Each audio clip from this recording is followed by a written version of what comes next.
महेश्वरः गुरु साक्षात् परब्रह्म तस्मै श्री गुरवे नमः।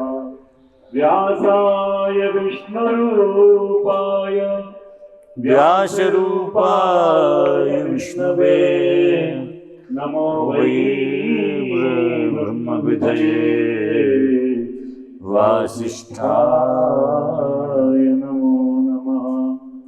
अचतुर्वदनो ब्रह्मा द्विबाहुरपरो हरिः बभाललोचनः शम्भुः भगवान् बादराय नमः।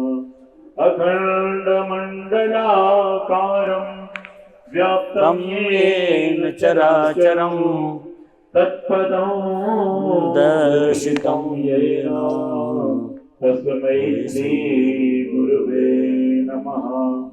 नारायणो नमस्कृत्य नरं चैव नरोत्तमं देवीं सरस्वतीं व्यासं ततो जयमुदीरयेत् ततो जयमुदीरयेत्।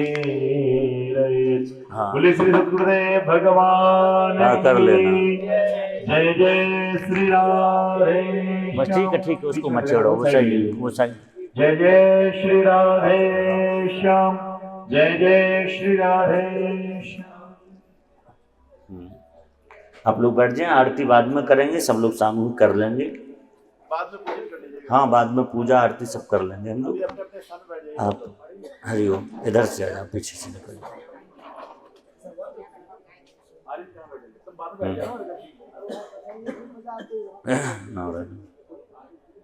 चलो बजाओ तुम, इसको आरंभ करें नारे।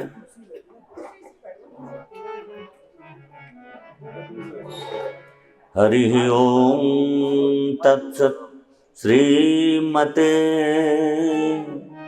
रामचंद्राय नमः।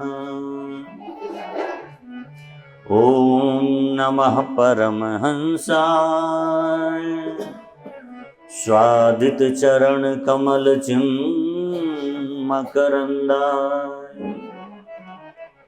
भक्त जनमानस निवासाय श्री रामचंद्राय वागीसायस्य वदने लक्ष्मीर्यस्य च वक्षसि यस्यास्ते हृदये संवित् तं नृसिंहमहं भजे। विश्वसर्ग विसर्गादि नवलक्षण लक्षितं श्रीकृष्णाख्यं परं धाम जगद्धाम नमामि तत्। नमोस्तु रामाय सलक्ष्मणाय देव्यै च तस्यै जनकात्मजायै। नमोस्तु रुद्रे ध्रियमानिलेभ्यो नमोस्तु चन्द्रार्कमरुद्गणेभ्यः। रामं रामानुजं सीतां भरतं भरतानुजं सुग्रीवं वायुसूनं च प्रणवामि पुनः पुनः। प्रह्लाद नारद पराशर पुंडरीक व्यासाम्बरीश सुख सौनक भीष्म दाल्भ्याम्। रुक्मां गदार्जुन वसिष्ठ विभीषणादि एतानहं परम भाग्यवतान् नमामि। गुरुर्ब्रह्मा गुरुर्विष्णु गुरुर्देवो महेश्वरः गुरुः साक्षात् परब्रह्म तस्मै श्री गुरवे नमः। भक्त भक्ति भगवंत गुरु चतुर्नाम बपुए इनके पद बंदन किए नासहि विघ्न अनेक।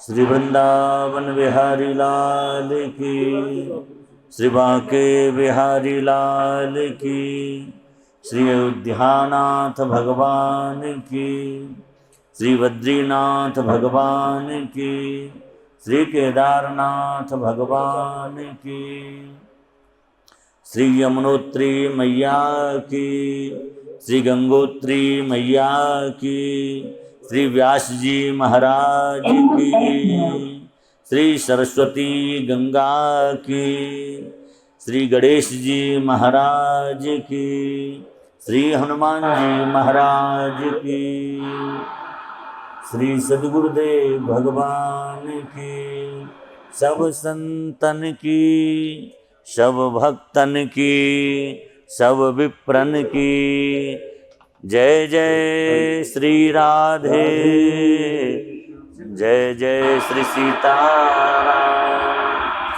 नमः पार्वती पतये हर हर महादेव। जाओ इसको सही कर लो। भगवान के नाम का 2 मिनट कीर्तन कर लेते हैं, इसके उपरांत फिर हम लोग सत्संग की चर्चा करेंगे।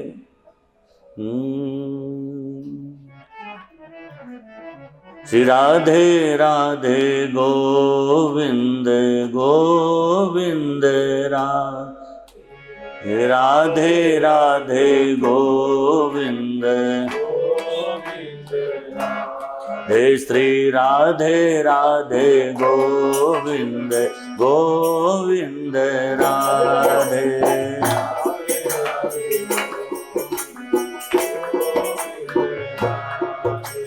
गोविंद राधे गोपाल राधे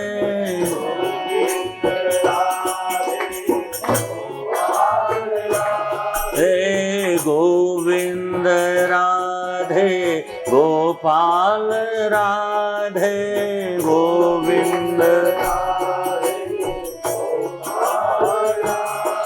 श्री राधे राधे गोविंद गोविंद राधे राधे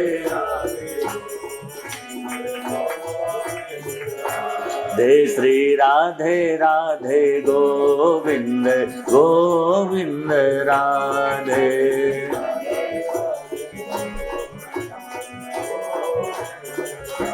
हे गोविंद राधे गोपाल राधे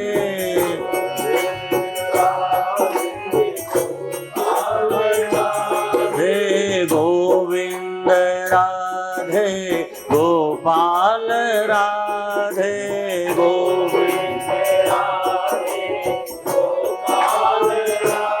हे गोविंद राधे गोपाल राधे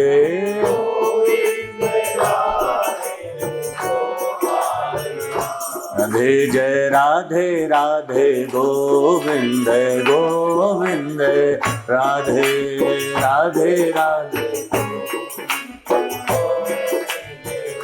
राधे श्री राधे राधे गोविंद गोविंद राधे श्री राधे दे गोविंद राधे बोलो गोपाल राधे गोविंद राधे बोलो गोपाल राधे गोविंद राधे बोलो गोपाल राधे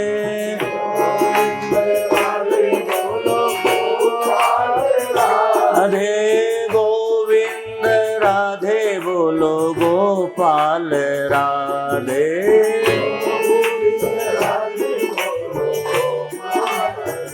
राधे जय राधे राधे गोविंद गोविंद राधे जय राधे राधे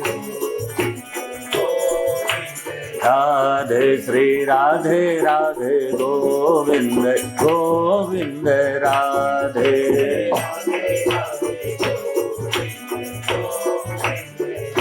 राधे श्री राधे राधे गोविंद गोविंद राधे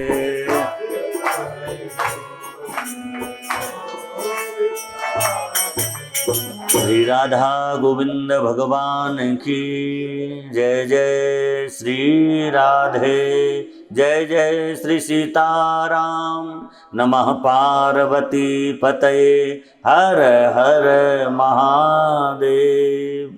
हरि शरणम। परम मंगलमय परात्पर परब्रह्म परमेश्वर भक्त वत्सल शरणागत वत्सल दीन बंधु दया सिंधु भगवान श्री हरिहरि की महती कृपा करुणा से हम आप सब चार धाम यात्रा के क्रम में चौथे धाम की यात्रा भगवान बद्रीनाथ की यात्रा आज पूर्ण किए हैं। सभी ने खूब प्रेम से यात्रा की है। प्रभु कृपा से हरि कृपा से निर्विघ्नता पूर्वक यात्रा हुई है। अन्यथा ये यात्रा जो है कठिन नहीं है, बहुत ज़्यादा कठिन है। एक होती कठिन, एक होती अति कठिन, उसी में ये आती है। कई बार यहाँ की हमने यात्रा की है और संभवतः प्रत्येक बार की यात्रा का हमें अनुभव है। कोई ना कोई बीमार पड़ा और उसे वापस भी जाना पड़ा। पिछली बार हम भक्तों को लेके नहीं आए, हम ही लोग थे, तो हम में से हम ही लोग बीमार पड़े, और पड़े ना पड़े हम बीमार पड़े थे। तो कोई ना कोई, लेकिन इस बार भगवान की ये कृपा रही। अब थोड़ा बहुत तो यात्रा में कष्ट होगा, लेकिन ऐसा कोई बीमार नहीं पड़ा जिसे हमें वापस भेजना पड़े, भाई जल्दी जाओ। ये भगवान की बड़ी कृपा हुई। थोड़ा बहुत हुआ, शुरू में उत्साह रहता है। शुरू के उत्साह में यमुनोत्री में प्रदीप जी चले गए, पैदल चल लिए। अब शुगर वाले को तो कुछ खाए पिए नहीं, समस्या हो जाए, तो उतरने में इनको समस्या हुई। लेकिन अंदर आत्मबल था इनके कि यात्रा करनी है गुरु जी के साथ, तो भगवान ने वो भी पूर्ण कराई और खूब अच्छे से सबकी यात्रा संपन्न हुई।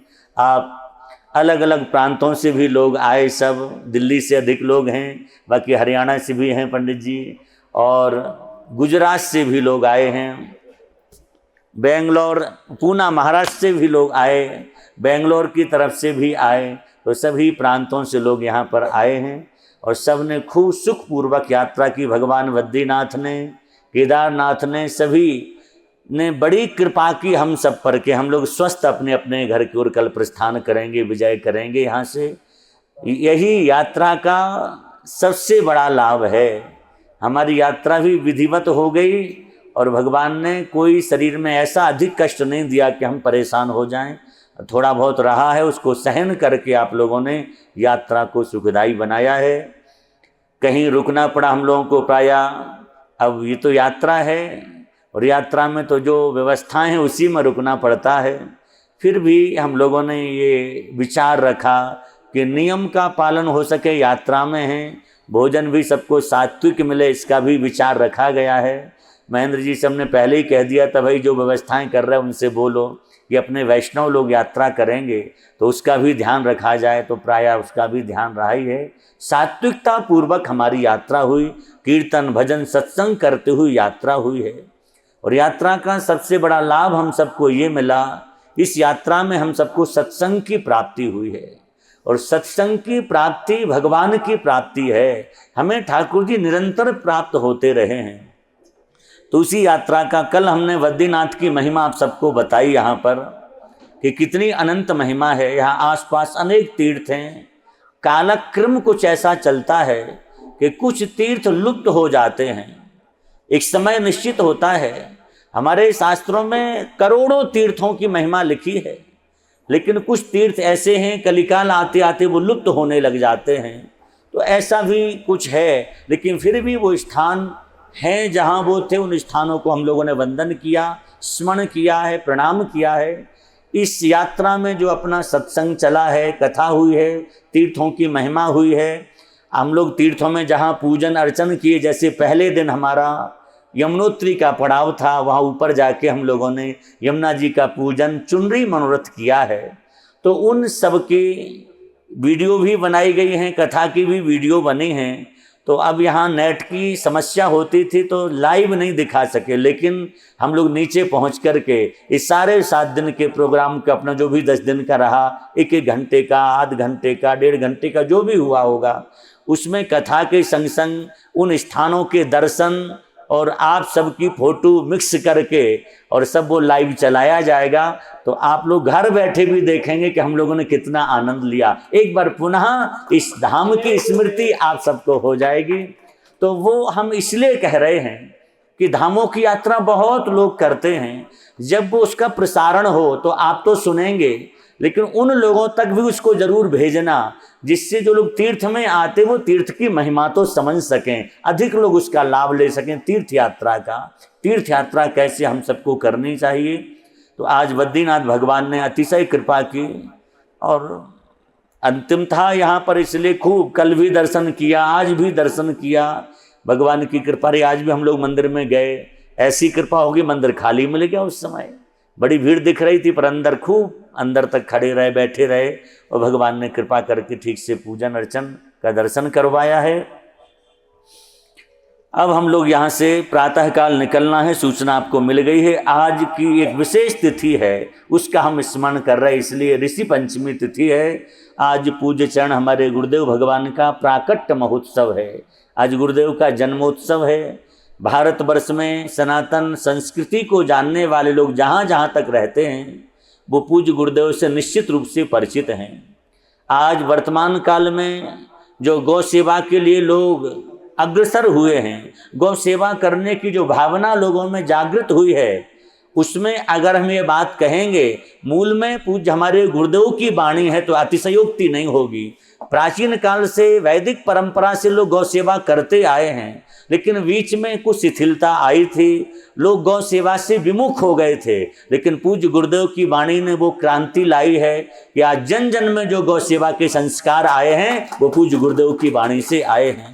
पूज्य चरण पथमेड़ा महाराज जी आज विश्व की सबसे बड़ी गौशाला संचालित कर रहे हैं, लेकिन फिर भी हम ये कहेंगे गौ सेवा के लिए लोग जो जुड़े हैं वो पूज्य महाराज जी की वाणी से जुड़े हैं। महाराज जी का, गुरुदेव का हमारे चिंतन पूरा गौ सेवा के प्रति होता है। तो आज महाराज जी का जन्मोत्सव था, हम लोग धाम में थे इसलिए यहाँ जन्मोत्सव। हम प्रातःकाल महाराज जी को प्रणाम वंदन कर लिए।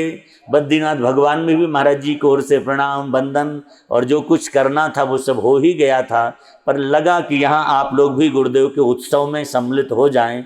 और हमारे यहाँ उत्सव मनाने की परंपरा है। महाराज जी तो जन्मोत्सव मनाने को मना ही करते, बोले क्या मनाना, लेकिन संतों के उत्सव हमें मनाने चाहिए। पद्म पुराण में एक वाक्य आया है, कोई संतों के उत्सव में अगर सम्मिलित होता है, चाहे जन्मोत्सव हो चाहे उनका तिरोभाव का उत्सव हो, अगर संत के उत्सव में आज सम्मिलित हो गए तो मृत्यु के बाद आपका उत्सव भगवान मनाएंगे वहां जाकर। भगवान कहे तो उस जीव का कोई उत्सव ना करे, जो संत के उत्सव में सम्मिलित हो गया उसका उत्सव अपने धाम में मनाते हैं। इसलिए संतों के उत्सव मनाने चाहिए। सत्संग की बात हम आपको बताएंगे। जन्म है गुरुदेव का ऋषि पंचमी का, इसलिए गुरु और परमात्मा में अंतर नहीं है। हमारे यहाँ सदगुरु को परमात्मा का स्वरूप कहा गया है। एक श्लोक प्राय आप लोग अपनी स्तुति में बोलते हैं, गुरु साक्षात परब्रह्म तस्मै श्री गुरुवे नमः। गुरु साक्षात परब्रह्म है। तो गुरु में और परमात्मा में भेद नहीं है। बस इतना समझ लो गुरु किसे कहते हैं, ये जरूर जानना चाहिए। हम लोग यही समझते जो मंत्र सुना दे कान में वही गुरु हो गया। नहीं, गुरु वो नहीं है, जो 3 काम करे वो गुरु है। और ये 3 काम अगर नहीं करते हैं तो वो बड़े से बड़े पद पर बैठे हों, हम निवेदन करें, वो गुरु नहीं हो सकते हैं। वो कौन कौन से 3 काम करते हैं सदगुरु? लिखा, गुरु वही जो हरि मिलावें, जो भगवान से मिलाने की बात बताएं।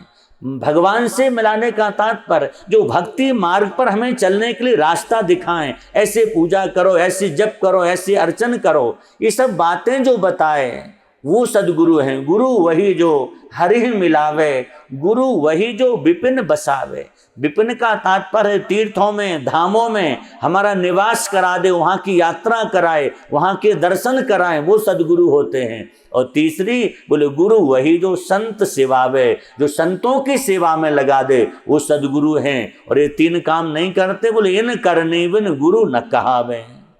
जो केवल कहते हमारी पूजा करो और किसी की पूजा करने की जरूरत नहीं है। आजकल तो ऐसे ऐसे भी गुरु भी घूम रहे जो कहते भगवान की भी पूजा की कोई जरूरत नहीं, आप तो हमको ही पूज लो, बस हमारी लॉकेट लटका लो गले में, तुम्हारा कल्याण हो जाएगा।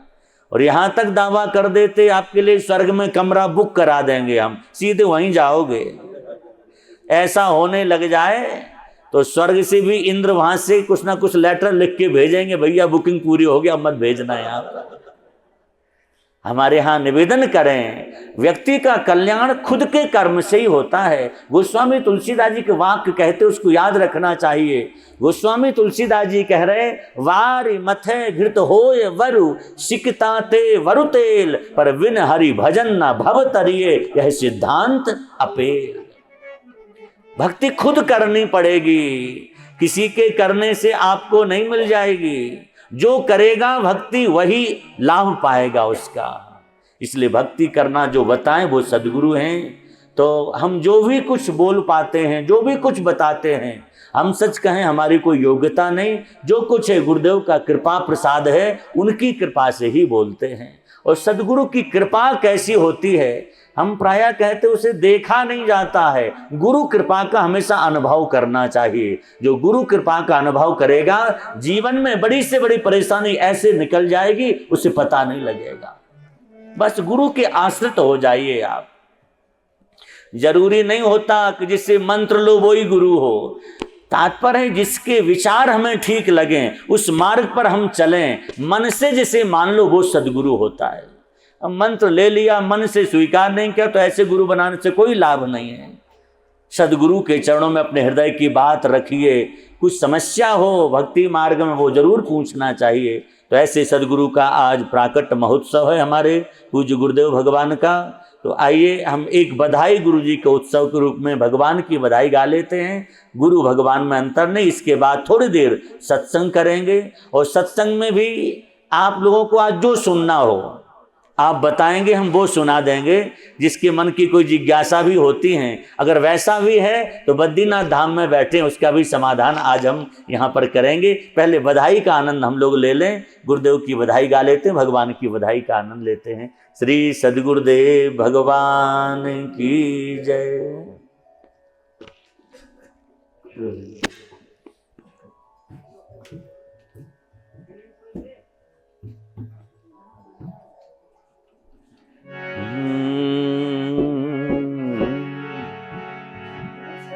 प्रहलाद नारद परा सरपुंडरी,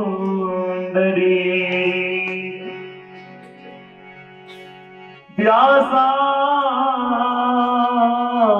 बरी सुख सौनक भीष्मदार्यम् रुक्मां गदार्जुन वसिष्ठ शरणादि पुण्यानि मानि परम भागवता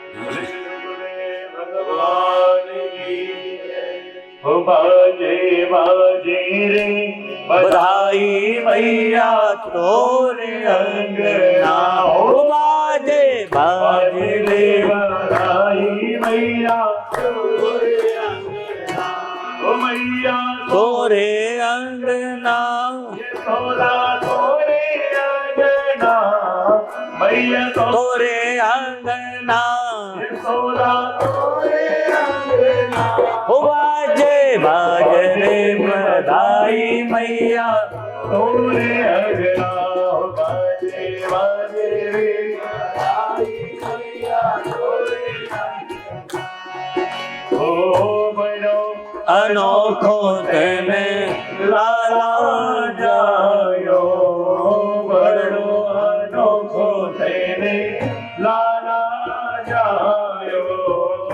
श्याम रंग सबके मन भायो, श्याम रंग सबके मन भायो, ब्रजवासिन को मन हुलसायो, ब्रजवासिन को मन हुलसायो, उमग उमग सब चली नंद घर वाले वंदना, उमग उमग सब चली नंद घर बाजे बजना, बाजे बाजे रे बधाई मैया तोरे अंगना, बाजे बाजे रे बधाई मैया तोरे अंगना। ब्राह्मण अपने मन पढ़त है, ब्राह्मण अपने वेद, ओमा स्वस्ति न इंद्रो बृहस्पतिर्वा स्वस्ति नः पूषा विश्ववेदा स्वस्ति नस्तारिक्षो अरिष्टनेमि स्वस्ति नो बृहस्पतिर्दधातु। ब्राह्मण अपने वेद पढ़त हैं, ब्राह्मण अपने वेद पढ़त, नंद बाबाजू गौदान दान करत हैं, नंद बाबाजू गौदान करत, पाग बिछौना दान करत हैं, पाग बिछौना वालित कौशिन को दिए रहेगा परियार कंगना, गोपिन को दिए रहेगा परियार कंगना, हो बाजे बाजे रे बधाई मैया तोरे अंगना, हो बाजे बाजे रे बधाई मैया तोरे अंगना, तोरे अंगना यशोदा तोरे अंगना, मैया तोरे अंगना यशोदा तोरे अंगना, हो बाजे बाजे रे बधाई मैया तोरे अंगना, हो बाजे बाजे रे बधाई मैया तोरे अंगना। नाच नाच करे प्रेम दिखाए, भयो नाच नाच कर प्रेम दिखायो, नंद भवन में धूम मचायो, नंद भवन में धूम मचाओ, देत आशीष सबही मन भायो, दित आशीष सबही, हरि यशोदा रानी तेरो ललना, हरि यशोदा रानी तेरो हो बाजे बाजे रे बधाई मैया तोरे अंगना, बाजे रे बधाई मैया तोरे अंगना, मैया तोरे अंगना यशोदा तोरे अंगना, तोरे अंगना यशोदा तोरे अंगना, हो बाजे बाजे रे बधाई मैया तोरे अंगना, बाजे बाजे रे बधाई मैया तोरे अंगना, बधाई हो बधाई हो बधाई बधाई हो बधाई हो बधाई हो बधाई हो बधाई हो बधाई हो, सदगुरु की बधाई हो, सदगुरु की बधाई हो, की बधाई हो, की बधाई हो, आई हो बधाई हो, आई हो बधाई हो, आई हो बधाई हो, बधाई हो, बधाई हो,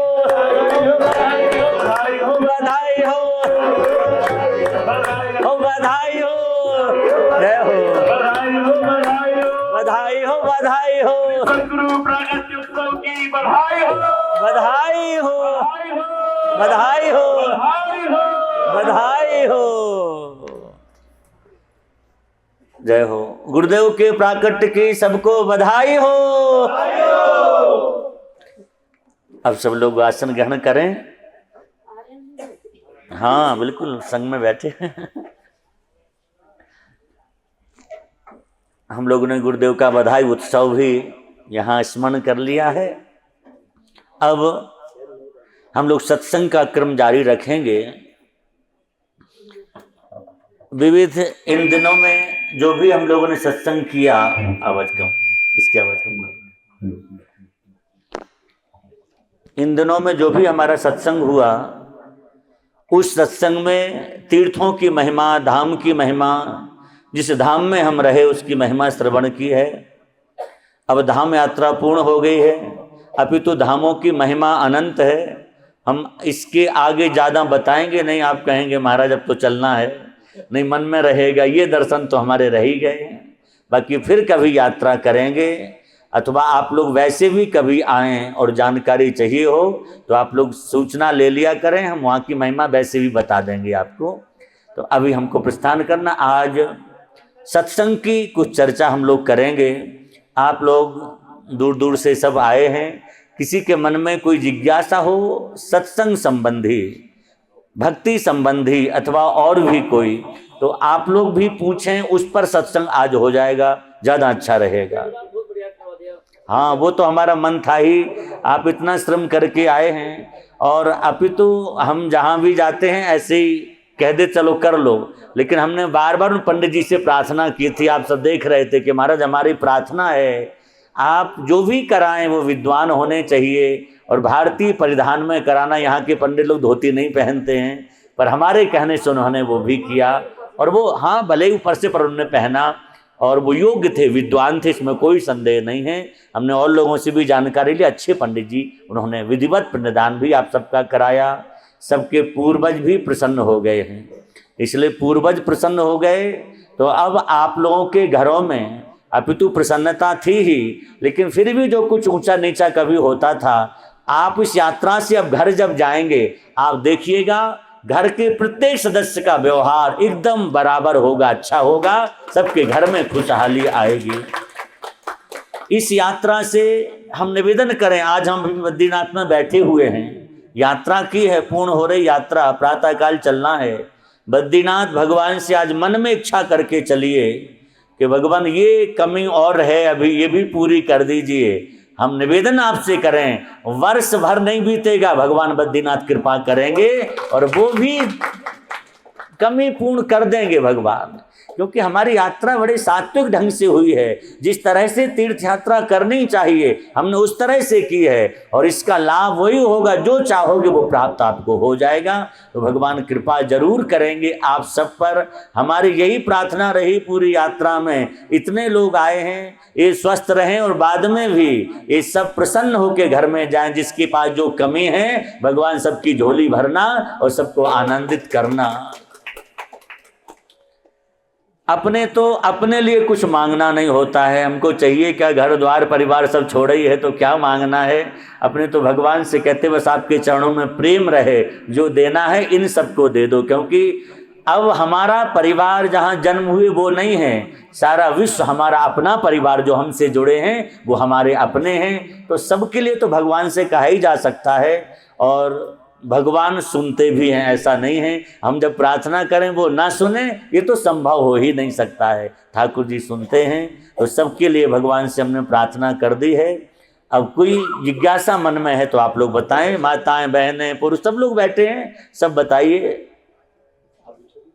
नरेंद्र जी बताइए।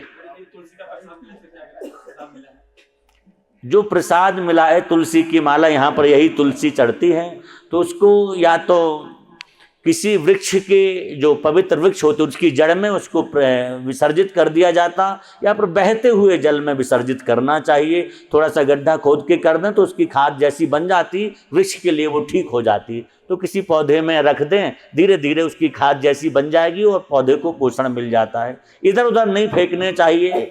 भगवान को चढ़ी हुई कभी भी तुलसी मिले पुष्प मिले, माला मिले, उसका बहुत आदर करना चाहिए। ये भगवान के अंग का प्रसाद है, जिसको भगवान ने धारण किया हुआ है, ये समझना साक्षात भगवान मिले हुए हैं। तो उनको आप लोग जरूर रखिएगा और उसमें से एक और कार्य कर लेना। बाकी तुलसी को आप विसर्जित कर देना नदी में, तालाब में, वृक्ष की जड़ में।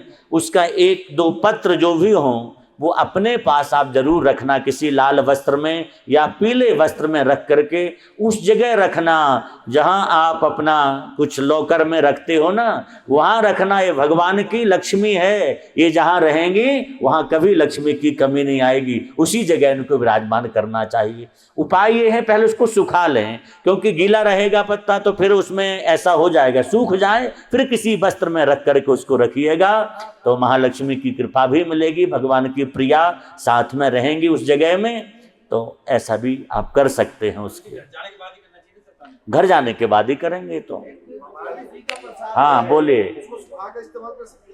सुखा करके इस्तेमाल कर सकते। यहाँ तो आप लोगों ने अब तो हम लोग यहाँ होटलों में रुके हैं, पर जब हम यात्रा में रहते हैं तो हम संतों के यहाँ रुकते हैं। जब हम वहाँ वसुधारा गए एक बार और ऊपर चढ़ाई की तो महात्मा लोग चाय पिलाते, यहाँ दूध की सुविधा होती नहीं है। इसी तुलसी का काढ़ा बनाते, थोड़ा उसमें मिश्री या शक्कर डाल के उबाल के पियो, इतनी ताजगी आ जाती, इतना सुंदर स्वाद होता उसका। इसके पत्तों को सुखा करके चाय में डालिए आप, फिर आप पियेंगे, इतना स्वाद आएगा और अनेक रोगों का शमन हो जाता है इससे। ये बहुत औषधीय गुण है यहाँ की तुलसी में, तो वो भी प्रयोग कर सकते हैं अपने। मानसिक दोष का निवारण कैसे हो? जो हमने सोच में जो हमारा हमसे दोष हो गया जी, उसका निवारण कैसे होगा? हाँ बिल्कुल होता है। इनका बता दें फिर आपका सुनते हैं। मानसिक दोष के निवारण का एक उपाय है, वो ये है, क्योंकि शरीर से दोष, वाणी से दोष, इनके प्रायश्चित्त के विधान लिखे हैं। शरीर को थोड़ा व्रत आदि कर लो तो शरीर का दोष समाप्त हो जाए, शरीर से पाप बन गया कोई।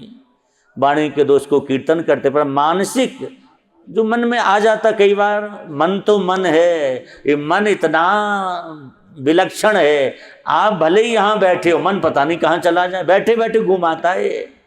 हमें हवाई जहाज की यात्रा करने में शायद 2-4 घंटे लगेंगे, ये 2 मिनट में पता नहीं बम्बई कलकत्ता कहाँ पहुँच जाए, हम यहीं बैठे रह जाते हैं। मन की गति इतनी भयंकर है, और इसीलिए हमारे यहाँ संतों ने शास्त्रों में, पुराणों में जो उपाय बताए वो मन को ठीक करने के बताए।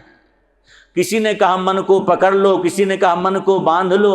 कबीरदास जी कह रहे मन को मार गगन चढ़ जाई, मान सरोवर पैठ नहाई। वो कहते मन को जो मार देता है वही परमात्मा तक पहुंच जाता है। पर मन भी कहता हम ऐसे जल्दी किसी के बस में आने वाले नहीं हैं। भगवान गीता में वर्णन करते मन सबसे ऊपर है, मन बुद्धि चित्त अहंकार सबसे ऊपर मन है। और कैसा वायु रिव सुदुष्करम, ये मन वायु से ज्यादा सूक्ष्म है। हवा तो फिर भी यहां से वहां जाने में समय लगाएगी, पर मन नहीं लगाता। तो मानसिक दोष अगर किसी से बने, उसका एक उपाय है, आप घर में जो आपके इष्ट हो, जिन भगवान के प्रति प्रेम हो, रोज उनकी थोड़ी देर मानसी सेवा करें। मानसी सेवा करने से मन से बने दोषों की निवृत्ति हो जाती। मानसी सेवा का हम पूरा विधान बता रहे। वल्लभाचार्य जी ने शुभोधनी एक टीका है भागवत की एक, उसमें एक बात लिखी है। वो कहते भगवान की 3 तरह की सेवा है, तनुजा वित्तजा। एक शरीर से सेवा की जाती है भगवान की, एक धन से सेवा की जाती है, एक मानसी सेवा होती है। उस मानसी सेवा के लिए वल्लभाचार्य जी महाराज लिखते हैं मानसी सा परामतः। उन दोनों सेवाओं से, तनुजा और वित्तजा, शरीर से और धन से जो की जाती है, उन दोनों में सबसे श्रेष्ठ अगर कोई है तो मानसी सेवा है। उसका विधान है, हमारे यहाँ मानसी सेवा पहले सदगुरु से सीखी जाती है, वो भी एक विधान है, उसका ऐसे नहीं की जाती है। तो पहले क्या करना चाहिए, बोले मानसी सेवा करने के पूर्व भगवान का जो स्वरूप आपको अच्छा लगे, पहले तो उनकी छवि या विग्रह रखना चाहिए सामने। इसके बाद उनकी पूजा करके, जो शरीर से करते, पूजन करने के बाद आरती आरती सब कर लो, आप भोग लगा दो।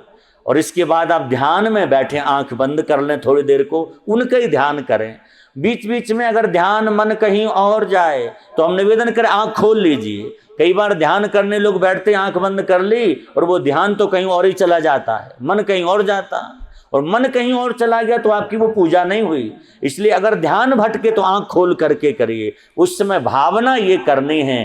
प्रातः काल हमारे यहाँ मानसी सेवा जो की जाती उसमें ये कि प्रभु हम आपको सुंदर, पहले तो जगा रहे हैं, आपको भगवान को जगाने का ध्यान करो। ठाकुर जी पौड़े हैं, आंख बंद करके ध्यान करो, ठाकुर जी सो रहे कितने सुंदर लग रहे हैं, धीरे से उनका वस्त्र हटा रहे हैं और पद गा करके जगा रहे हैं। हमारे ठाकुर जी को गायन बहुत प्रिय है।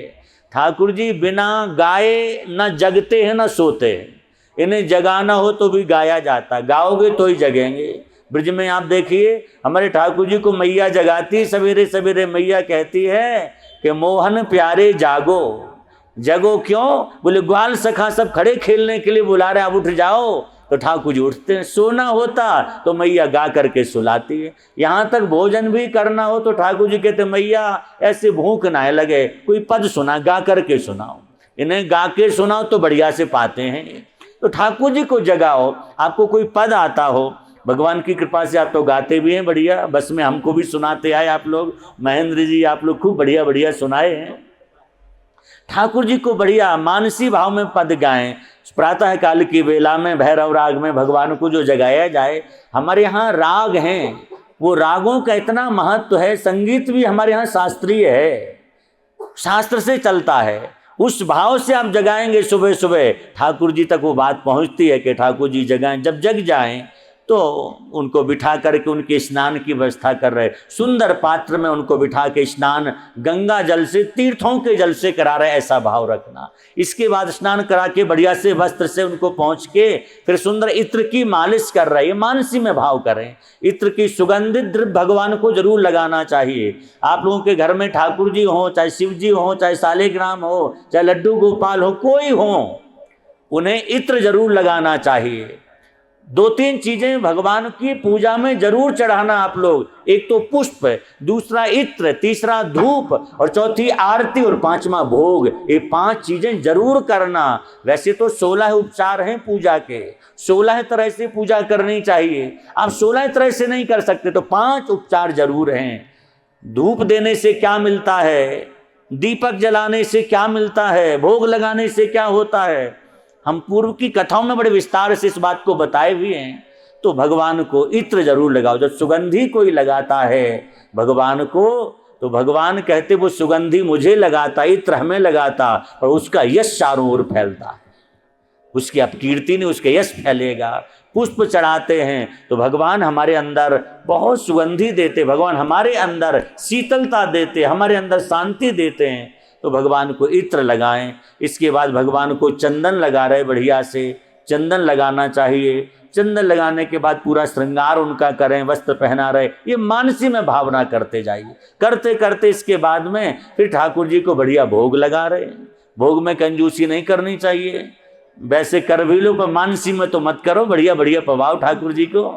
इसमें थोड़ी कुछ लगना है अपना। महात्मा लोग कथा सुनाते ना, एक भगत ने कहा कि महाराज बड़ा कंजूस आदमी था, 1 रुपया कहीं खर्च नहीं करता, और किसी के लिए करे न करे, अपने लिए भी नहीं करता। महात्मा ने कहा ठाकुर जी की सेवा करो। बोले हो तो सकता पर पैसा खर्च नहीं होगा। महात्मा ने मानसी सेवा बता दी, 5 मिनट करना केवल ऐसे ही। और क्या करें? बोले भोग लगाना, पर रात्रि को ठाकुर जी को दूध जरूर पिलाना। और हमारे ब्रज के ठाकुर, हमने एक दिन सुनाया था, मीठा खाते हैं, इनको फीका दूध नहीं, बढ़िया मिश्री डाल करके दूध पिलाना, केसर मिश्री डाल के अधौटा दूध। तो उसने ऐसी मानसी सेवा की। देखो भगवान की कृपा, 5 मिनट करते करते आधा 1-1 घंटे सेवा में बैठा रहा, मानसी में ध्यान लगने लगा उसका। अब था तो कंजूस आदमी, व्यक्ति की प्रवृत्ति जो होती है वो कई बार छूटती नहीं है। एक दिन भगवान को बढ़िया से दूध में मिश्री डाल रहा था, उसी समय ध्यान आया दूध कम, मिश्री बहुत ज्यादा गिर गई, ये मिश्री तो 2-4 दिन काम आ जाएगी। तो तुरंत उसने सोचा अभी मिश्री घुली थोड़ी होगी, निकाल लेते हैं। और जैसे हाथ डाला, गोपाल जी ने हाथ पकड़ लिया, बोले भैया ना दूध है ना मिश्री, फिर भी तुम निकाल लाए, इसमें भी कंजूसी। इसने कहा हमें क्या पता कि आप मिश्री निकालने से खुश होते, हम पहले दिन ही निकाल लेते। कहा मिश्री निकालने से नहीं, हम भावना से प्रसन्न होते हैं। आज मानसी सेवा करते करते तुम्हारी भावना इतनी सिद्ध हो गई कि दूध नहीं, शक्कर नहीं, मिश्री नहीं, फिर भी तुम्हें लगा कि मिश्री डाल दी है, ये भावना जैसी सिद्ध हो गई तो हम प्रकट हो गए। तो मानसिक सेवा करने से जो मानसिक विकार हैं वो दूर हो जाते हैं, मानसिक जो दोष बनते हैं उन दोषों की निवृत्ति हो जाती है। इसलिए मानसिक सेवा में भोग लगाइए, बढ़िया से भोग लगाना, आरती करना, फिर इसके बाद मानसी में भगवान को साष्टांग प्रणाम करना। वैसे भी घर में प्रणाम भगवान को करें तो विधान यही है हमारे यहाँ कि पुरुषों को साष्टांग प्रणाम करना चाहिए। 24 घंटे में एक बार तो अपने घर के ठाकुर को ही साष्टांग कर लो। अगर साष्टांग प्रणाम करते हैं उससे एक तो अनेक दोषों की निवृत्ति हो जाती है, करना चाहिए। अब कहीं जगह का अभाव है तो पंचांग कर लो, मानसिक भी कर लो, हाथ जोड़ के भी कर लो, कई तरह के प्रणाम हैं, लेकिन साष्टांग प्रणाम का विधान है, प्रणाम करना चाहिए। प्रणाम करके फिर भगवान से प्रार्थना करें, हमसे मन से वाणी से जो दोष बने हों आप उनका परिहार, उनकी समाप्ति हो जाए, उन दोषों को दूर करें। ये मन ऐसे ही आप में लगा रहे, विकारों की ओर न जाए, तो भगवान सर्व समर्थ हैं। जब उनसे प्रार्थना करेंगे मानसी भाव से तो मन फिर कभी गलत ओर जाएगा नहीं, मन उनका ही चिंतन करने लग जाएगा। ऐसे मानसिक दोषों की निवृत्ति होती है। तो ये मानसिक दोषों की निवृत्ति का उपाय अब आप बताइए। हाँ,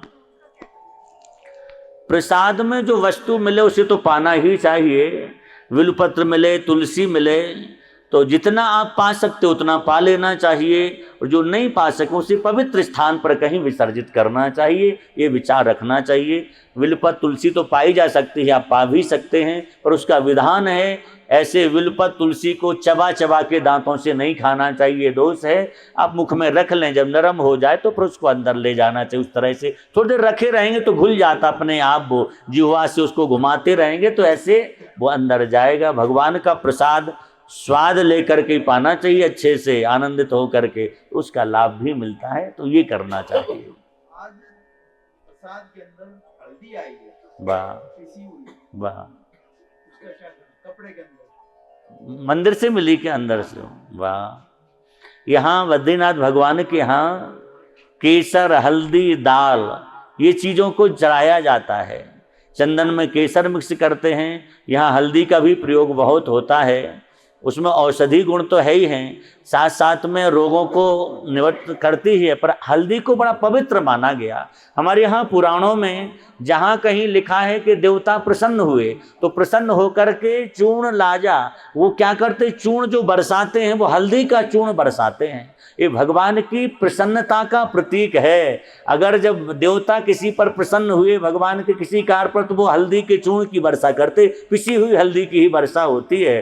तो भगवान ने कृपा की है, आपको हल्दी प्राप्त हुई है, उसको आप प्रयोग में ले सकते हैं अपने घर में, उसको इधर उधर न करें। या तो उसको पवित्र हल्दी है अपने किसी पवित्र स्थान पर, पूजा स्थल पर रख लें, उसको पूजन भी करते रहें, क्योंकि भगवान के यहाँ से जो मिला वो भगवान ही हैं, दूसरी वस्तु नहीं है। दो ही प्रयोग हो सकते, या तो पूजा स्थल पर रखिए या फिर उसको आप ग्रहण कर सकते अपनी वस्तु में डाल करके। बस ये ध्यान रखें, घर में जब उसको डालें तो फिर उस साग सब्जी में प्याज, लहसुन ऐसी वस्तु नहीं डली होनी चाहिए। भगवान के प्रसाद को प्रसाद की भावना से ही हमें पाना चाहिए, क्योंकि प्रसाद का मिश्रण किसी गलत वस्तु के संग हमें नहीं करना चाहिए। इसका विशेष ध्यान हमको रखना चाहिए। तो वो पूजा स्थल पर भी आप रख सकते हैं। जी, अब बोलो। वो भगवान का प्रसादी घी है। वो प्रसादी घी दो ही उपयोग में आ सकता है। भगवान को लगाने के बाद डिब्बा में ही बचा होगा आपके पास में, तो उसको दीपक जलाने के उपयोग में ले सकते हैं। घर में जो दीपक जलाएं उसके उपयोग में, वो तो पूजा स्थल में रखिए, अपने पूजा में रख लेना चाहिए। त्रिशूल को जो भी दिया, त्रिशूल हैं, कई जगह चांदी के बिल्वपत्र भी देते हैं, तो पूजा में रख लेना चाहिए। पूजा में उनका उपयोग किया जा सकता है। भगवान के यहाँ से मिले इसलिए पूजन के कार्य में वो उपयोग में आ सकते हैं। और कोई और किसी को पूछना? जी हाँ, अनिल जी बताइए। मैं मौसम की खराबी के कारण केदारनाथ में रुक गया था एक बार। हम्म। तो आपका सत्संग उस दिन सुन नहीं पाया। केदारनाथ की कोई महिमा हम नहीं जाता है, तो कुछ संक्षेप में अगर बता देते तो हम।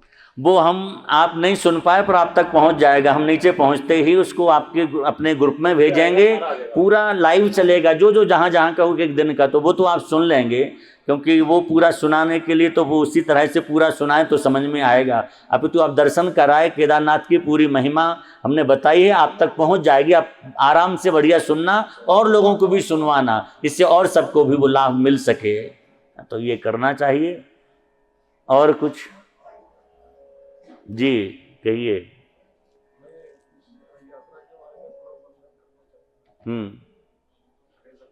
हाँ कह सकते, माइक दे दीजिए, कुछ कहना। हाँ नहीं, ले लीजिए, कोई है माइक यहाँ पर, आप कुछ कहना चाहते तो कह लीजिए, अपनी बात भी सही है।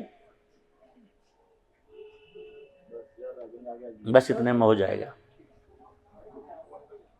उसको चालू स्विच होगा उसका। हाँ, गुरु को वंदन करते हुए 4 धाम यात्रा के लिए हम इस वर्ष अप्रैल से प्रयत्न कर रहे थे, हमारी समिति जी और कुछ हालात ऐसे बन नहीं रहे थे। अचानक पिछले महीने अरुण जी का फोन आया कि यात्रा बन रही है और मैंने नाम लिखा दिया, लेकिन जब वो बोले कि 12 दिन, तो मैं थोड़ा काम गया, क्योंकि अखबार का संपादक होने से मुझे स्टेशन छोड़ना नहीं पड़ता, काफी काम रहता है उसमें, लेकिन फिर भी घर से थोड़ी सी प्रेशर हुआ कि नहीं चलो, और बहुत ही आनंदित रहा। विशेषकर मैं इसमें महेंद्र जिंदल जी का मैं आभार करूंगा कि देखिए इन्होंने दीप से दीप जलाकर जो ये यात्रा बनाई कि हम कहाँ से आए, कोई कहाँ से आया, कोई कहाँ से आया, तो इसके लिए मैं इनको एक उर्दू का एक ही शायर कहूंगा कि ये तो अकेला ही चला था मंजिल की ओर, लोग साथ आते गए और कारवां बनता गया। वाह। एक उर्दू के शायर ने एक बहुत बड़ी बात कही है, और आज मुझे ये मौका मिला है वो सब आपके सामने सुनाने के लिए, कि ये यात्रा एक सोने पे सुहागा है। यात्रा के साथ साथ गुरु जी की जो आपको सत्संग मिला है, इसके लिए मैं ये कहूंगा कि देखिए इनके पाको चरण को, पाक चरण यानी कि पवित्र चरण, इनके पाको चरण को देखिए, ये गुरु जी के लिए कह रहा हूं मैं, ये जहां जहां पड़े वहां वहां कारवां बनता है। आज मुझे इस यात्रा से जो भी लाभ मिला है वो तो नहीं, लेकिन एक परिवार मिला मुझे, मुझे एक ऐसा परिवार मिला कि ये स्मरणीय रहेगा। और मैं अपने ओर से एक आप सभी से विनंती करूंगा कि पूरी यात्रा में चर्चा हुई कि दक्षिण की ओर अगर जो यात्रा होती है तो बढ़िया रहेगी। मैं अपनी ओर से तन मन धन से पूरा सहयोग इस यात्रा को अगर जो दक्षिण की ओर करोगे तो मेरे 3 धाम तो हो चुके हैं, चौथा धाम जो रंगनाथ जो आपने बताया वो मेरा छूटा हुआ है, और मेरे मन में अभी आगे से वही एक जिज्ञासा जागी है, तो हम अगर जो आप सब मिलकर के करेंगे तो उसमें सबसे ज्यादा लीड मैं लूंगा। वाह, बहुत सुंदर, बहुत सुंदर, बिल्कुल बिल्कुल। कुछ मेरे सोर्सेज भी है तो मैं उसमें आपको सबको सहयोग दूंगा। वाह। तो विशेषकर मैं महेंद्र जी का और अभी जो अजय जी, हमारे जीजा जी, नरेंद्र जी और भी सारे सभी का मैं आभार करूंगा कि आपके सतगुरु जी, कल रात को मैं परसों की फ्लाइट है जी, लेकिन मैं सबका आभार करूंगा कि आप सबके साथ जो यात्रा मिली है स्मरणीय रही। मैं अपने अखबार से यात्रा में जितनी भी प्रयत्न होगा मैं बनाकर से जो आप जी ये साथ में रहेगा। पुनः गुरु को वंदन करते बहुत सुंदर आपने अपने भाव कहे और भावुक होकर के कहे। यात्रा का अनुभव आपकी वाणी में, आपके स्वरूप में दिख रहा है, कितने आनंदित हैं आप। और निश्चित रूप से आप ही नहीं, जितने लोग हैं आप सब एक परिवार होकर के चले हैं, सबका हृदय बहुत गदगद है। नहीं तो यात्रा में सबकी शिकायत ही रहती हैं, पर यहाँ हमें शिकायत किसी ने नहीं की, सबने अपने आनंद के अनुभव बताए हैं कि महाराज जी बहुत सुख मिला, बहुत आनंद हुआ है। यात्रा ऐसे ही होती, सब मिलकर। जी माता जी कुछ कह रही है। केदारनाथ की जो प्रसादी आई है ना, उसमें रुद्राक्ष का पारा छोटा सा है, रुद्राक्ष या तो आप धारण कर लें तो मंदिर में अपने घर में रखें, पूजा करें उसकी। आप पूजन करना ज़्यादा उचित रहता है, क्योंकि धारण करने में कई बार हम उस नियम का पालन न कर पाए तो मंदिर में रखें, पूजन करें। भगवान को पूजन करते उसको भी चंदन लगाएं। रुद्राक्ष भगवान शिव से ही उत्पन्न है, शिव जी का ही स्वरूप है, तो भगवान भोलेनाथ ही आपको मिले हैं, इसलिए उनको रखना और पूजन करना उनका। श्री वृंदावन बिहारी लाल की जय हो। आप लोगों ने अपने अनुभव बताए हैं, सब लोग भावना पूर्वक जुड़ करके आए थे। माता जी पोदार जी बहुत वृद्ध थी, इनका मन बहुत था, ये भी आई, नौगांव से माता जी आई हैं।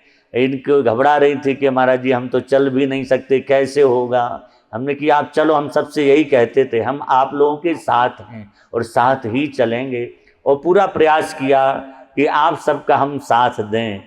पर हो सकता है कि थोड़ा बहुत आगे पीछे हो जाता उसमें, क्योंकि इतने लोग हैं, किसी को कुछ विलम्ब होता है। हमारी आदत है जल्दी जल्दी चलने, कहीं चलना होता हम तेज चलते हैं, तो साथ में अमित जी कहते महाराज जी आप तो चल रहे, ये लोग चल ही नहीं पाएंगे, तो हम पर धीमे पड़ जाते थे।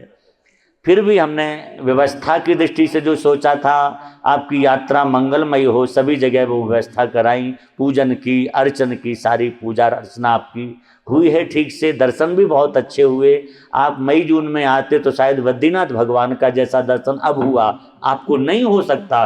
इतनी लंबी लाइन लगती, पुल के बाहर से लाइन लगी रहती, घंटों लग जाते, लेकिन हम लोग खूब मंदिर में रह के यहाँ आराम से दर्शन किए हैं, खूब आनंद हुआ है। गंगा जी का स्नान भी हमारे कहने से कई लोग स्नान भी कर लेते थे, थोड़ा बहुत ऊपर नीचे भी हुआ।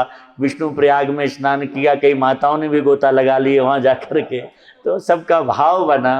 और यात्रा में भाव पूर्वक जब किया जाता तो फिर सारे रोग दोष शरीर अपने आप स्वस्थ रहता, जहाँ भावना। आपका आशीर्वाद और सत्संग सबको मिला, वो जो है ना कोई भूल नहीं पाएगा पूरे जब तक है।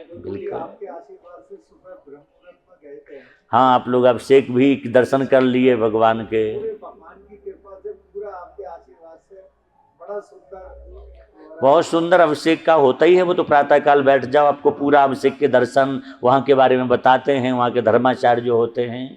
यहाँ जो भगवान बद्रीनाथ के श्री विग्रह का जो स्पर्श करते, स्नान आदि कराते हैं, वो दक्षिण के रावल ब्राह्मण होते हैं। और वो रावल ब्राह्मण जो होते वो ऐसे नहीं, शंकराचार्य ने नियुक्त किया है, वो विवाह नहीं करते हैं, आजीवन ब्रह्मचारी रहते हैं। और रावल पैदा प्रकट होते हैं, पहले से कुछ उनके अंदर चिन्ह होते हैं शरीर पर कि यही बद्रीनाथ जी की पूजा करेंगे। तो आज भी जो उस कुल में रावल परिवार में रावल ब्राह्मण होते हैं, कोई ऐसा बालक होता है जो बचपन से उसमें ऐसे संस्कार होते हैं, कईयों के यज्ञोपवीत का चिन्ह बना होता है, तो उन्हें बद्रीनाथ भगवान की पूजा में भेजा जाता है। वर्तमान में जो हैं वो तो है ही हैं, काफ़ी समय से पूजा कर रहा है। अभी एक और रावल आ गए हैं, नए बालक हैं, उनको भी अनुभव ऐसा हुआ तो वो भी अब यहाँ पूजा में रहेंगे। तो ऐसे दक्षिण से वो लोग आते हैं, यहाँ 6 महीने रुकते हैं, वो स्पर्श करते। बाकी यहाँ के जो पंडा हैं, धर्माचार्य हैं, बाहर की पूजा सारी वो लोग करवाते हैं, करते हैं, मंत्र आदि बोलते। पर स्नान कराना, चंदन लगाना, श्रृंगार करना, वो स्पर्श करने का अधिकार केवल रावल को ही होता है, तो वो करते हैं यहाँ पर पूजन अर्चन। हाँ, विशेष वजह है, साउथ में एक तो कर्मकांड की पद्धति बहुत अच्छी है। नारद पांचरात्र जो एक हमने कल बताया था, यहाँ पर नारद जी ने एक नारद शिला पर नारद भक्ति सूत्र की रचना की है। ऐसी नारद जी का एक ग्रंथ है नारद पांचरात्र, उसमें भगवान की पूजा कैसे करनी चाहिए पूरी विधि का वर्णन है। और उस विधि से अगर पूजन कहीं होता है तो दक्षिण के मंदिरों में आज भी होता है। आप जाकर के देखें साउथ के मंदिरों में, वहाँ अंदर लाइट नहीं होती है मंदिर में आज भी, भले अंधेरा रहे दीपक जलेगा। क्यों? ये लाइट से देवता का तेज समाप्त होता है, इलेक्ट्रिक कुछ नहीं चलता। बाहर भले ही जलेगी, जगमोहन में जलेगी, पर गर्भगृह के अंदर इस लाइट का प्रयोग नहीं होता, दीपक जलाया जाता। गर्भगृह के अंदर जो जाएगा पैंट पाजामा तो छोड़ो, सिले वस्त्र पहन के नहीं जा सकता है, बनियान भी पहनी होगी तो आप अंदर नहीं जा पाओगे। वहाँ पर नियम है, सिले वस्त्र, एक वस्त्र पहन लो, एक ओढ़ लीजिए, ऐसे जा सकते हैं। तो बड़ी मर्यादा है।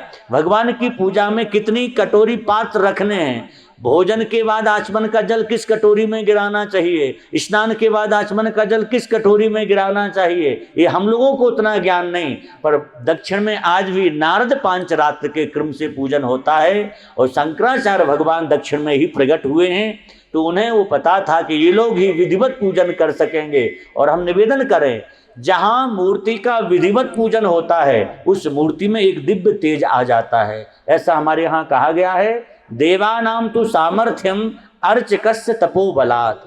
देवता में जो सामर्थ्य आती है वरदान देने की, लोगों की कामना पूर्ण करने की, दिव्य तेज जो मूर्ति में प्रकट होता, वो अर्चक के तप और बल के कारण होता है। इसलिए वो लोग बड़े विधिवत कर सकते हैं, पवित्रता का ध्यान रख सकते हैं, इसलिए उस कुल को चुना है। वो भगवान शंकराचार्य जी कहते वो कुल सामान्य कुल नहीं है। इस कुल में जो जन्म लेगा उसके कुल में महाराज कोई भी उस कुल में आज भी कोई भी व्यक्ति गलत रास्ते पर नहीं गया होगा। कितने समय से परंपरा चली आ रही है, बड़े भक्त होते हैं वो, और कितना त्याग होता है। कईयों के कुल में एक ही बालक, प्रभु अपना बालक दे देते, अगर उसे अनुभव हुआ बचपन से ही बालक कहने लग जाता है हम बद्रीनाथ जी के सेवक बनेंगे, उसमें कुछ विशेषता दिखते हैं तो समय से यज्ञोपवीत करके वो त्रिकाल संध्या करते, यहाँ पर स्नान करते गंगा जी में नित्य, चाहे जैसी सर्दी पड़े वो एक गोता गंगा जी में जरूर लगाएंगे और वहाँ से जल आता है। बद्रीनाथ जी को जो स्नान होता है वो तप्त कुंड के गर्म जल से नहीं, अलकनंदा जी को उसी ठंडे जल से होता है जिसमें आप लोग थोड़े थोड़े छींटा मार के भाग रहे थे, बहुत ठंडी लग रही थी। उसी से कई घड़ाओं से आप तो आज अभिषेक का दर्शन किए होंगे, कई घड़ा अभिषेक होते, लगातार जल डाला जाता है, अद्भुत अभिषेक के दर्शन होते हैं। हमने पिछले जब कथा कही थी कुछ समय पूर्व यहाँ बद्रीनाथ में, पंजाब के कुछ यजमान परिवार थे हमारे, उन्होंने अच्छा किया था, जितने श्रोता आए थे उन्होंने रोज 7 लोगों को अभिषेक बुक किया था अपनी ओर से, जिसको जाना हो। तो ऐसे 50-60 लोगों का उन्होंने अभिषेक के सबको दर्शन कराए थे। सब लोगों ने, हम तो रोज करते थे, हमारे लिए पुजारी जी बोले आप तो डेली आया करो, तो एकदम आगे बिठा लेते थे हमको, और 7 दिन हमने 4 बजे उठ करके जाते थे, वहाँ अभिषेक का दर्शन किया है। तो बड़ा सुख मिलता, आनंद मिलता है। भगवान के विग्रह का दर्शन पास से हो, अच्छी बात, आप सबको दर्शन भी हो गया, खूब भगवान बद्रीनाथ की कृपा सभी को प्राप्त हो गई है। गुरुजी, वहाँ पे काठमांडू में पशुपति में भी रावण की पूजा करते हैं यही परिवार?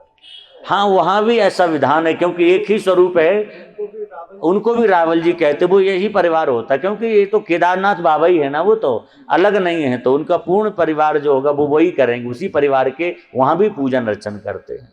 वहाँ बस ये बराबर चलती, यहाँ कुछ महीने के लिए बंद होते हैं, जैसे बद्रीनाथ भगवान में ये दीपावली के बाद बंद हो जाता दर्शन, और यहाँ पर एक दीपक जला करके रख के जाते हैं पुजारी लोग, आज भी इसका प्रमाण है। और अक्षय तृतीया को दर्शन खुलता है यहाँ पर। अक्षय तृतीया वैशाख के महीने में आती है, हाँ, वैशाख शुक्ल की जो तृतीया होती है तब अप्रैल में आ जाती है, ऐसे अप्रैल के आसपास ही आती है, दर्शन खुलता है। आप आश्चर्य मानेंगे, सैकड़ों लोग उस समय आते हैं, हजारों लोग दर्शन करने। वो दीपक 4 महीने तक बराबर जलता, 5 महीने तक दीपक नहीं बुझता।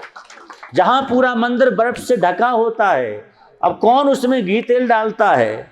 तो यहाँ ऐसा लिखा है स्कंद पुराण पाराशर स्मृति में कि जब 6 महीने मंदिर बंद रहता, आजकल कुछ कम दिन बंद रहता है, पहले 6 महीने पूरे बंद रहता था। उस समय 6 महीने भगवान बद्रीनाथ की सेवा का अधिकार नारद जी को दिया गया कि 6 महीने आप पूजा करेंगे, तो नारद जी पूजा करते हैं। और जब मंदिर खोला जाता दीपक तो जलता ही है, भगवान का एकदम नवीन ताजा श्रृंगार होता, चंदन लगा होता, और ऐसे लगता कि जैसे सुबह लगाया जाता है ना श्रृंगार आरती में, वैसे अभी किसी ने चंदन लगाया हो, वो गीला चंदन रहता है एकदम। तो नारद जी महाराज यहाँ पूजा करते हैं। और कई बार, पिछली बार, इस बार हमारा मिलना नहीं हुआ, रावल जी से हम मिले हैं, इस बार गए थे आज भी हम, लेकिन वो थोड़ा विश्राम में थे, जल्दी उठ जाते हैं हम, समय ऐसे पहुँचे 10-11 बजे के, पौने 11 बजे, उस समय विश्राम में थे, पर स्नान करके उन्हें भोग लगाना होता है। तो उन्होंने ये भी बताया कि कभी जब दर्शन खुलता है अप्रैल में अक्षय तृतीया पर, तो ऐसे पुष्प भी चढ़े हुए यहाँ मिलते हैं जो इस इलाके में कहीं होते ही नहीं। एकदम ताजे पुष्प, कोई कुम्हलाए हुए नहीं। ये मान ले कोई कि कोई पहले चढ़ा दिए हों, 4 महीने 6 महीने तो पुष्प ऐसे नहीं, कुछ ना कुछ विकृति आई जाती, लेकिन ताजे पुष्प भी यहाँ दिखाई देते। तो नारद जी महाराज यहाँ पूजा करते हैं। हम एक भागवत के श्लोक का स्मरण करेंगे। भागवत में ऐसा लिखा हुआ है कि 7 द्वीप हैं, 9 वर्ष हैं जैसे हमारे यहाँ, ऐसे 7 द्वीप हैं। जम्बू द्वीप है जहाँ हम लोग रहते हैं, और ये भारत वर्ष है जहाँ हम लोग रहते, इसको भारत वर्ष कहा गया है। और भारत वर्ष में सब जगह अलग अलग वर्ष हैं, उन वर्षों के देवता भी अलग अलग हैं। भारत वर्ष के देवता हैं नर बद्रीनाथ भगवान, इसलिए भारत वर्ष में जिसका जन्म हुआ उसे अपने जीवन में एक बार बद्रीनाथ का दर्शन जरूर करना चाहिए। और वहाँ अलग अलग देवताओं के अलग अलग पुजारियों का वर्णन है। तो भागवत के 5वें स्कंद में लिखा है कि बद्रीनाथ के पुजारी नारद जी महाराज हैं। वो नारद जी आज भी यहाँ पूजा करने आते हैं और सबको अनुभव भी होता है। अब भले ही हम लोगों को इन नेत्रों से उनका दर्शन ना हो सके, लेकिन जरूर जब वो यहाँ रहते हैं, दर्शन करने आते, पूजा करते हैं, तो दर्शन भले ही ना हो, लेकिन उनके शरीर से स्पर्श होकर वो हवा वायु भी हमें छू लेगी तो हम लोग धन्य हो जाएंगे, पवित्र हो जाएंगे। और जरूर उन पुण्यात्माओं की वो वायु ने हम सबको स्पर्श किया होगा, इसलिए तीर्थों से शरीर पावन होता है। आज भी अनेक ऋषि मुनि इस तपस्थली में रहते हैं, देवभूमि में रहते हैं, देवता दर्शन करने को यहाँ आते हैं। ऐसी पावन भूमि है। बिना भगवत कृपा के और बिना सद्गुरु कृपा के ऐसे धामों के दर्शन संभव नहीं है। अपने पुरुषार्थ के बल पर कभी नहीं हो सकते। आपके पास धन हो, कितने ही पैसा कर लो, हेलीकॉप्टर की बुकिंग करा लेना आप, लेकिन भगवान की इच्छा नहीं होगी तो वो टिकट धरे के धरे रह जाए, नहीं जा सकते हो। कई लोग कहते बहुत प्रयास किया था लेकिन नहीं हो पाई, क्यों? उनकी कृपा नहीं थी। भगवान अपने ओर से अनुग्रह करते हैं, उसे अपने चरणों में बुला लेते हैं। तो ये तो आप लोग बहुत आनंदित होइए सुन करके कि और कोई नहीं, आपको चारों धामों के ठाकुर जी ने बुलाया है। उनकी कृपा से हमारे धाम हो पाए, बिना उनकी कृपा के संभव नहीं थे। तो भगवान की कृपा, गुरु कृपा होती है तो भगवान अपने आप, देखो भगवान की कृपा तो है ही है, लेकिन हमारे यहाँ कहते हैं भगवान भी कृपा जब करते हैं जब किसी संत सदगुरु की कृपा हो जाए। भगवान कहते हैं कि हमारा स्वभाव तो है कृपा करने का, लेकिन हम कृपा करते ही जब हैं जब कोई संत सदगुरु कृपा कर देता है तो भगवान कहते फिर तो हम कृपा की बरसात कर देते इसके ऊपर। तो भगवान की कृपा बरस रही है, हम लोगों को उस कृपा का अनुभव करना चाहिए। यहाँ यात्रा करके आप लोग जा रहे हैं, हमारी प्रार्थना है अब ऐसा अनुभव करके जाइए कि ये मत कहना कभी कि भगवान की कृपा तो है पर थोड़ा ढीली ढाली है। हाँ, कई लोग ऐसा कहते हैं महाराज कृपा तो है पर थोड़ा ढीली ढाली है, आप आशीर्वाद दो पूरी हो जाए। और कई लोग यूँ कह देते हैं अब तक तो भाई नहीं, कृपा आगे हो जाए तो ठीक है। कुछ कहते है ही नहीं कृपा, ये कभी नहीं कहना चाहिए। ये समझो भगवान की अनंत कृपा है। कृपा है नहीं, कृपा बरस रही है। हम जिस लायक नहीं उससे ज्यादा कृपा वो कर रहे हैं।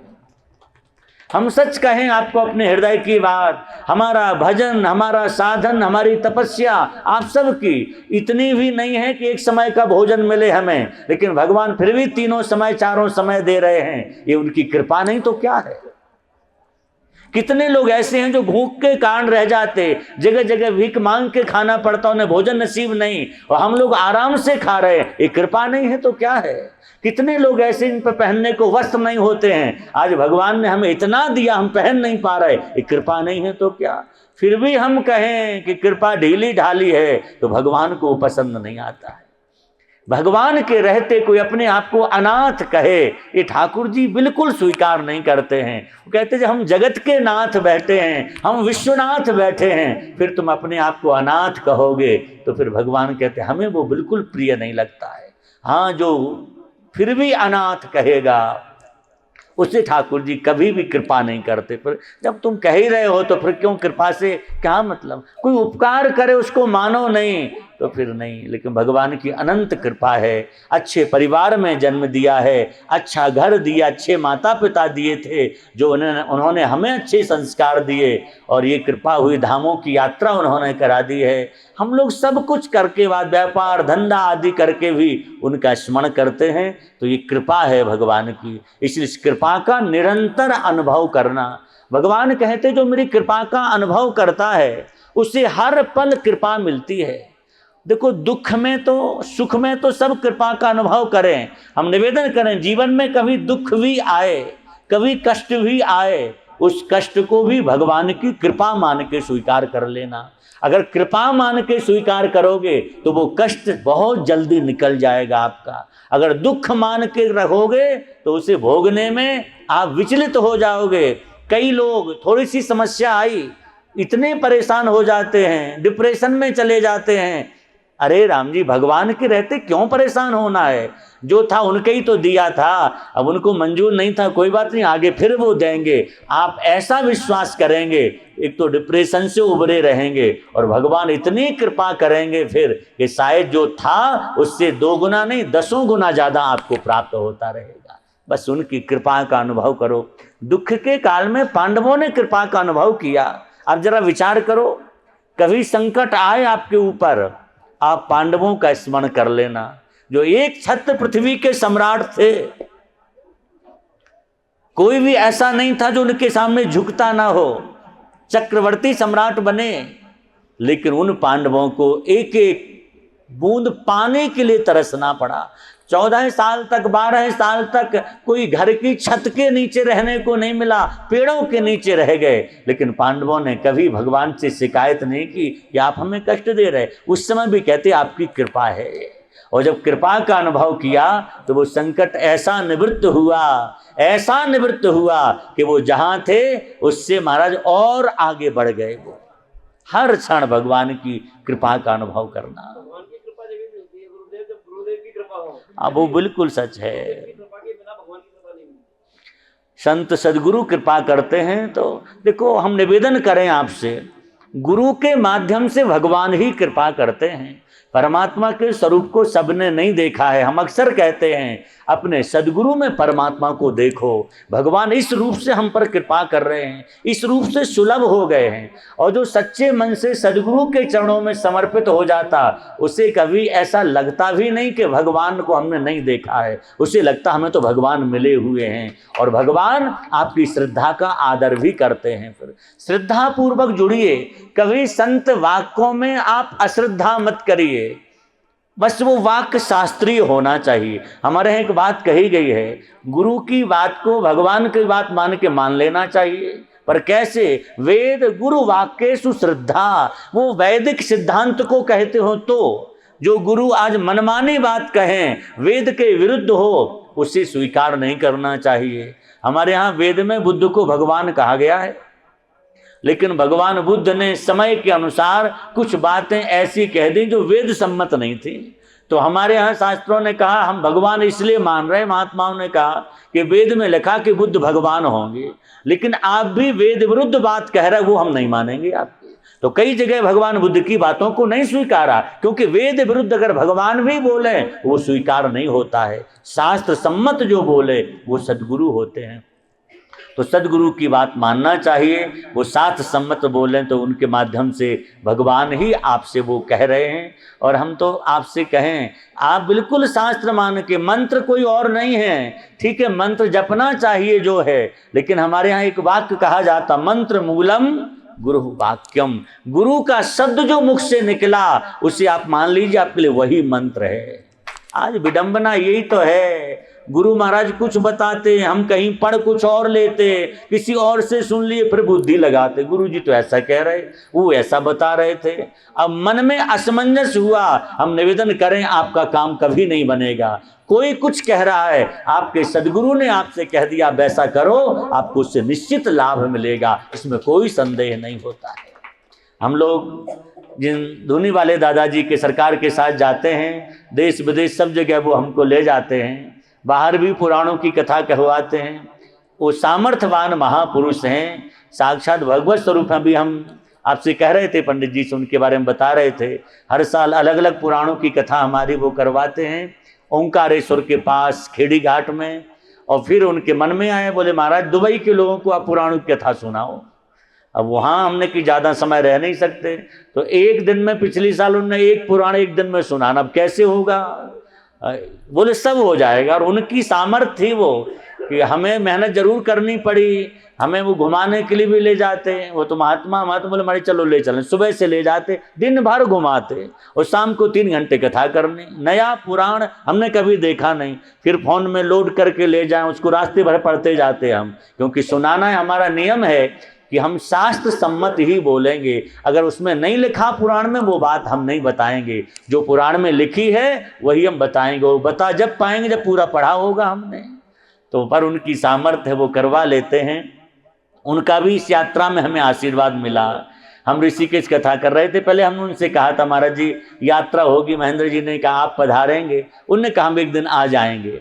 लेकिन फिर कुछ उनके बहुत व्यस्त कार्यक्रम होते हैं, उनके आश्रम में हजारों लाखों की संख्या में भक्त लोग उनके अपने होते हैं और सारी व्यवस्था नीचे से ऊपर तक उनके हाथ में ही होती है।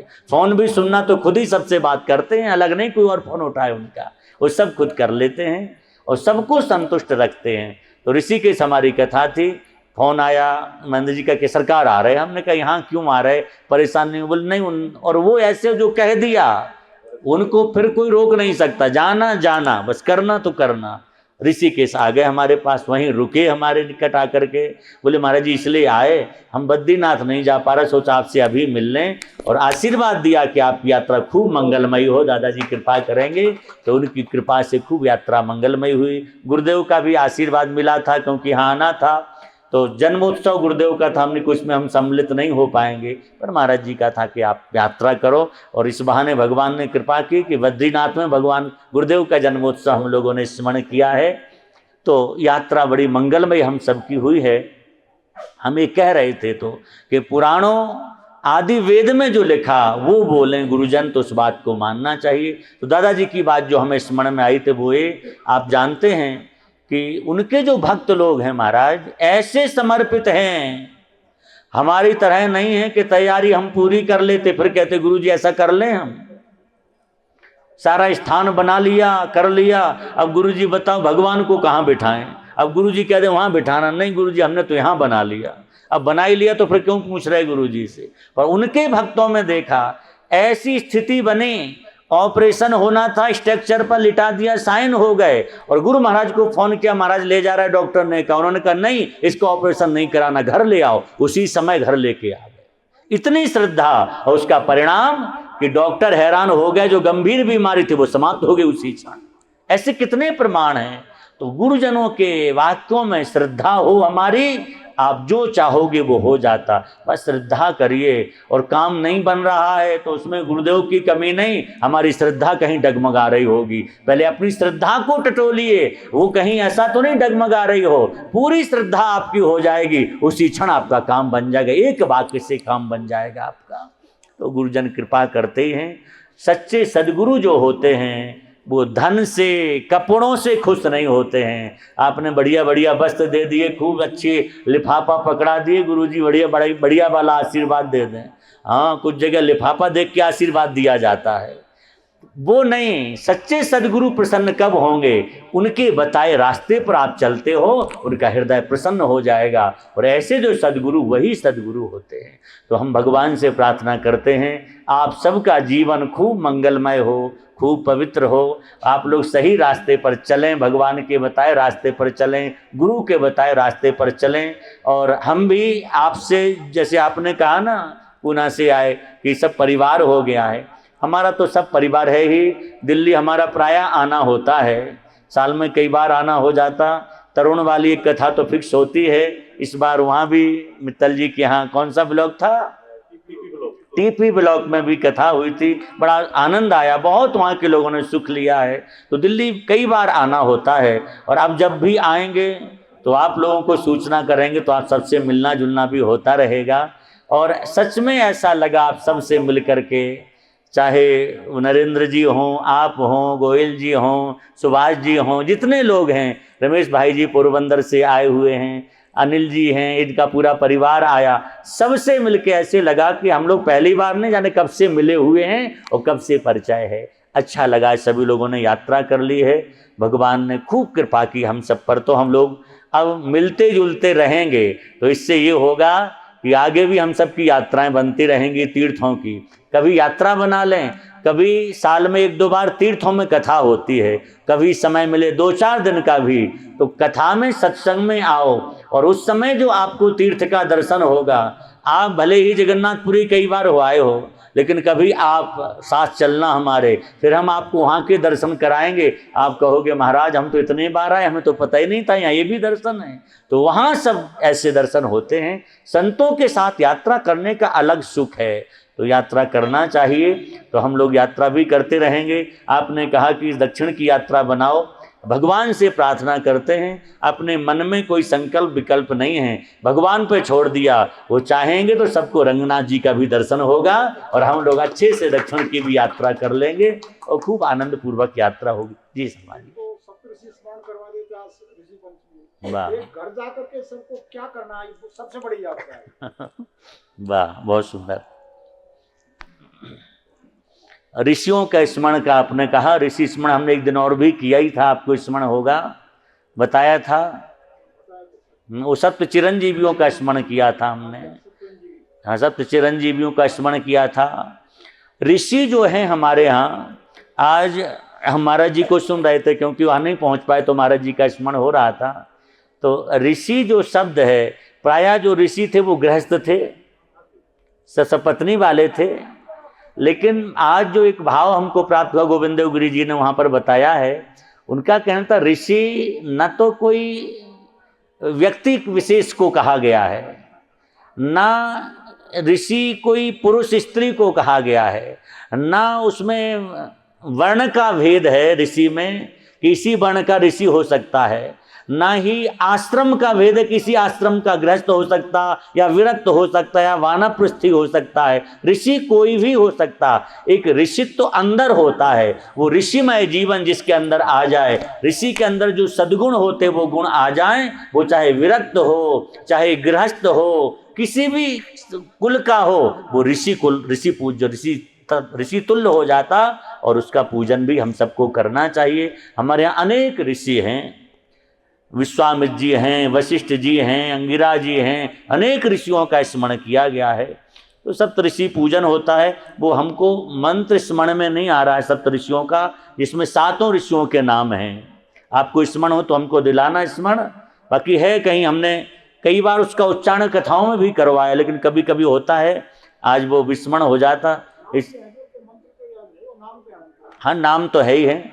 हम महाराज जी हमारे कहते हैं गुरुदेव कि कभी कभी ऐसा होता है कि भगवान अनुभव कराते हैं कि बोलने वाले हम हैं, तुम नहीं हो।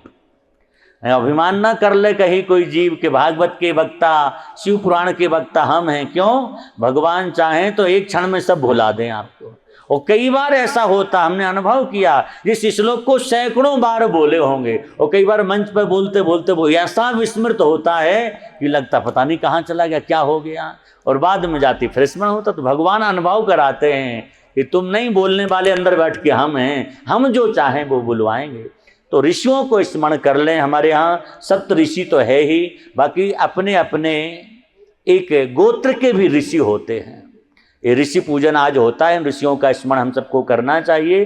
तो हम सब ऋषियों को अपने अपने गोत्र के जो ऋषि हों, किसी का भारद्वाज गोत्र है, किसी का उपमन्यु है, किसी का वशिष्ठ है, किसी का पराशर है, किसी का कश्यप है, उन ऋषियों को हम मन मन वंदन कर लें। अपने गोत्र के ऋषियों को, सभी ऋषियों को प्रणाम कर लेते हैं। रही बात यात्रा करके जाके क्या करना चाहिए, वो संक्षेप में बता देते हैं। अब तीर्थ यात्रा हो गई है। हमारे यहाँ जो पहले 4 धाम करके आ जाते थे ना, उनका बड़ा आदर होता था। लोग उनके चरण धो करके पीते थे। आप 4 धाम हो करके आ गए, बड़ी कृपा है। नहीं तो लौटते थोड़ी थे, कम ही लोग लौटते थे। अपना सब त्रयोदशी द्वादशी करके ही आते थे घर से पहले ही, और घर वाले रो करके विदा करते थे कि अब आप आने वाले नहीं हो। और जो आ जाते, उनका पूरे गांव नगर के लोग उनसे मिलने आते थे, उन्हें देवता तुल्य पूजा जाता था। तो हम लोग तीर्थ में आए हैं भगवान के यहाँ, किसी अच्छी जगह जाते हैं हम लोग तो कुछ ना कुछ वहाँ से लेकर के जाते हैं। किसी व्यक्ति के पास भी जाते सीखने, कुछ ना कुछ सीखते हैं। हम तीर्थों में आए हैं तो कुछ कुछ सद्गुण लेकर के जाएं, हम लोग ये भावना लेकर के जाएं। अब तीर्थ में आ ही गए, भगवान के स्मरण का, भगवान के निकट हम लोग आए हैं, तो कुछ अपने व्यवहार में परिवर्तन कर लीजिए आप लोग। कुछ कुछ परिवर्तन जरूर करना, एक काम तो जरूर करना, और तो करो मत करो, लेकिन एक दो काम हम बता रहे हैं। एक तो जा करके गुस्सा कम कर देना अपना अपना, अकारण क्रोध मत करना किसी पर भी। अकारण क्रोध नहीं करोगे तो इससे आपको बहुत लाभ मिलेगा। कोई कुछ कहे पहले विचार करो, उसको ठीक से सुन लो, क्यों कह रहा है ऐसा, और आप विचार कर लोगे तो क्रोध आएगा ही नहीं। वैसे गुस्सा के लिए हमने आज बता दिया था, पुल के ऊपर से जाके वहाँ नरसिंह भगवान विराजमान हैं, आप अपने बराबर मौली को लेकर के बस विसर्जित करो, सब गंगा जी में गुस्सा ठंडा हो जाएगा सबका। हाँ, नरसिंह भगवान वहीं घूमते हैं, आज भी विचरण करते गंगा जी के जल में। और यहाँ के लोग कह रहे हैं, आज हम तो सुना कि वो शिला कभी इस तरफ दिखाई देती जब कम जल होता, कभी इस तरफ। तो स्कंद पुराण में तो लिखा कि नरसिंह भगवान वहाँ विहार करते हैं, इसलिए कि क्रोध आता है और गंगा जी के जल में विहार करेंगे तो गुस्सा ठंडा रहेगा, इसलिए वो क्रोध नहीं करते। तो सबका क्रोध आज बहा दिया कई लोगों का अपना। हाँ, इन्होंने भी बहाया पुरुषोत्तम दास जी, और इनका धागा सबसे तेजी से बहा, बोले हमारा क्रोध जल्दी बह गया। तो भगवान नरसिंह कृपा करेंगे। वैसे भी हमारे यहाँ ऐसा विधान है, क्रोध इसको ज़्यादा आता है बच्चों को, भगवान नरसिंह का स्मरण कराया जाता है और उसके द्वारा नरसिंह भगवान को कुछ ठंडाई का भोग लगवाया जाता है। घर में भी आप करना, कभी कोई बच्चे ऐसे ज़्यादा जिद करते हों, आप बढ़िया से ठंडाई, सौंफ, आप काली मिर्च डाल करके बनाना, और भगवान नरसिंह का, शालिग्राम जी ही नरसिंह स्वरूप होते हैं, उनको भोग लगा के बच्चे को पिला दिया करो, इससे भी उसके गुस्सा में बहुत अंतर आएगा। तो ये तो आप लोगों के लिए हम कह रहे हैं, यहाँ से जाओ तो क्रोध कम करना, ये आप लोगों को करना है। दूसरी बात ये करना है, हमारे यहाँ अपितु आप लोगों से बात कहने की नहीं है, क्योंकि आप सब अच्छे परिवार से हैं, गलत खान पान किसी का नहीं है, फिर भी गलत खान पान से बचना चाहिए। अपने बच्चों को भी गलत खान पान से बचाइए। अगर वो गलत रास्ते पर जा रहे हों, आज का समय इतना भयंकर आ गया है, नए बच्चे, वो ऐसी जनरेशन हो गई है कि व्यसन करना, ड्रिंक आदि करना उनका स्वभाव हो गया है। उनकी मेजोरिटी के लोग कहते नहीं करेंगे तो हमारा जैसा बोलेंगे। अगर कोई बच्चे ऐसे कर, उन्हें समझाइए, नहीं समझ में आता है आप हमें बताइएगा, हमसे मिलवाना, और हमारे पास कुछ उपाय भी हैं उसके, वो नहीं कर सकें आप लोग करना, वो व्यसन उनका हमेशा को छूट जाएगा। ये भी हम आप लोगों को बता दे रहे, इसलिए कि आपने तीर्थ यात्रा की है, किसी के बच्चे अगर व्यसन में पड़ गए हों, उन्हें दूर करने का भी उपाय अपने पास है। और एक काम और करना आप लोग, अगर मानो तो हम कह देते हैं, अब ऐसे घर में सब लोग इकट्ठे हों तो बहुत अच्छा है, लेकिन अब सब ना माने बात आपकी तो उसके लिए गुस्सा करना पड़ेगा, इसलिए वो मत करना। आप शुरू करना।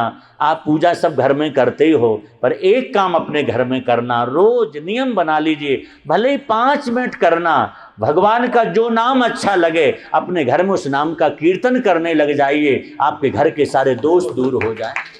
हम विश्वास दिला रहे, कोई वास्तु को दिखाने की आवश्यकता नहीं आपको।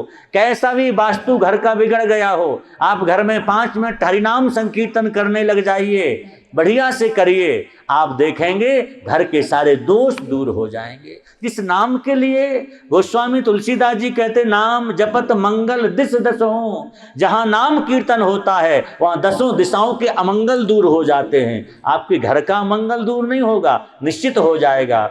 तो घर में ऐसा होता हो, झगड़ा क्लेश, कई लोगों को लगता हो कि किसी ने कुछ करवा तो नहीं दिया, ऐसा भी हो, आप कीर्तन करने लग जाइए। 15 दिन बाद हमको बताना कि आराम मिला घर में, सब ठीक हुआ कि नहीं हुआ। निश्चित परिवर्तन आपके घर में हो जाएगा। सब लोग सदस्य बैठेंगे, अच्छा नहीं है, आप भी मंदिर जहाँ घर में हो वहाँ बैठ के थोड़ी देर कीर्तन कर लीजिए, जितना हो सके। जप तो करते ही हैं, जप में कीर्तन में अंतर है। जप मन से किया जाता, उसको उच्चारण नहीं करना है, पर कीर्तन कैसे करना चाहिए, लिखा उच्चई भाषा तो कीर्तनम, कीर्तन उच्च स्वर से कहो, आवाज घर में गूंजे, जो दोष होंगे वो अपने आप दूर भाग जाएंगे। भगवान का नाम सुन के दोष रह नहीं सकते हैं, नाम की गर्जना सुनते ही दूर पलायन कर जाते, भाग जाते हैं। तो ये कार्य आप लोग करेंगे तो हमें भी खुशी होगी, आपने यात्रा की है, और आप सबको घर में खुशी मिलेगी, हम विश्वास दिला रहे हैं। घर के सदस्य सब एक हो जाएंगे, सब में आपस में प्रेम हो जाएगा। तो ये बातें अपने स्मरण रखनी चाहिए। और अधिक तो ज़्यादा कुछ हम नहीं कहेंगे। चाहे सप्तऋषियों का श्लोक इन्होंने खोज के दिया जी, बंद है भैया, खाली सप्तऋषियों का स्मरण हम करा लेते हैं।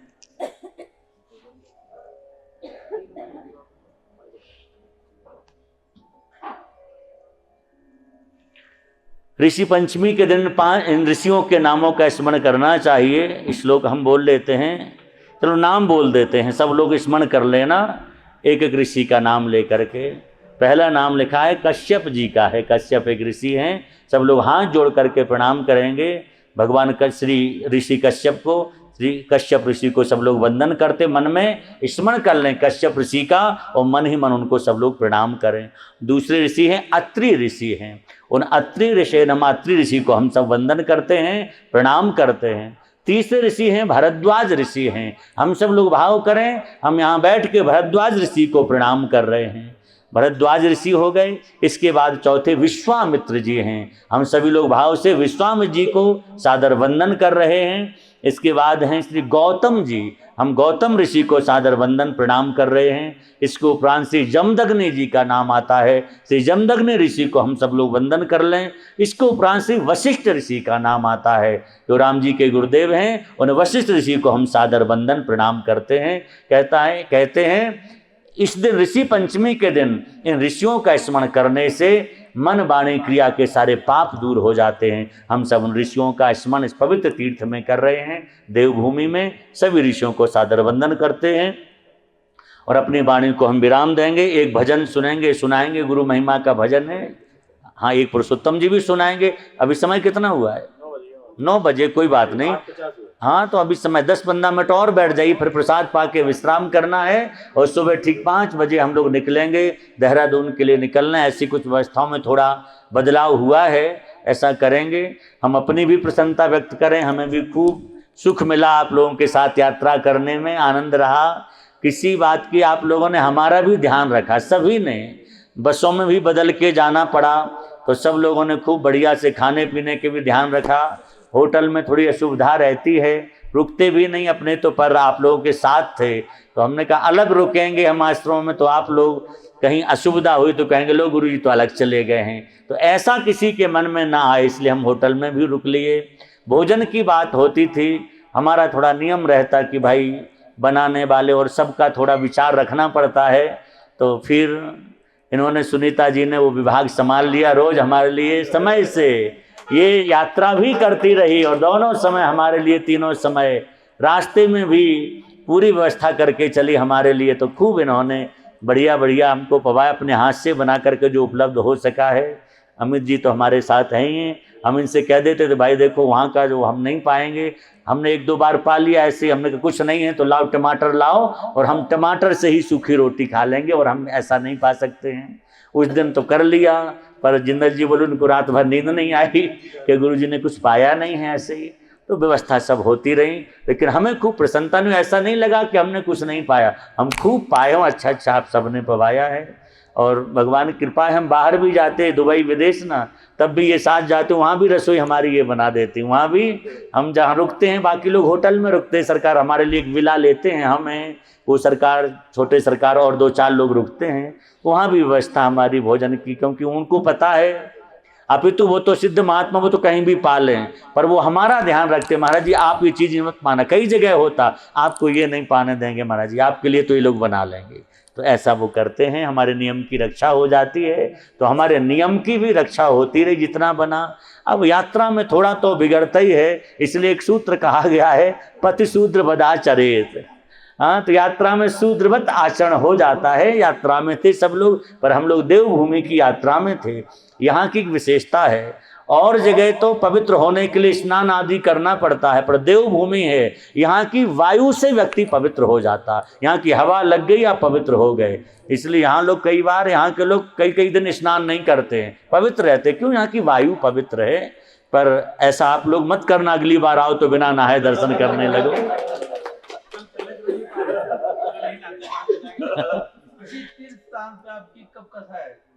तीर्थ में कब है भाई? अभी कोई तीर्थ में निकट में है?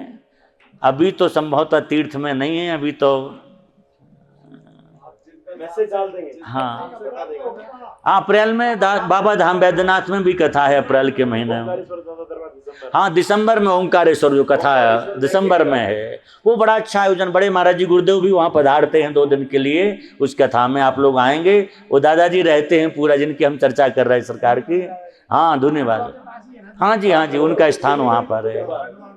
तो वहाँ नर्मदा जी का तट है, बड़ा सुंदर स्थान है वो, वहाँ भी कथा रहती है। तो वहाँ कथा का रहेगा ही, तो हम लोग वहाँ भी स्मरण कर लेंगे। तो अभी अब भजन सुनाइए आप लोग, आप सुना लो। बोलो सतगुरुदेव भगवान की जय। आज हमारे गुरु जी का प्रकाश उत्सव है, तो एक गुरु भजन आप सब साथ देके बोलेंगे। गुरुदेव दया करके मुझको अपना लेना, गुरुदेव दया करके मुझको अपना लेना।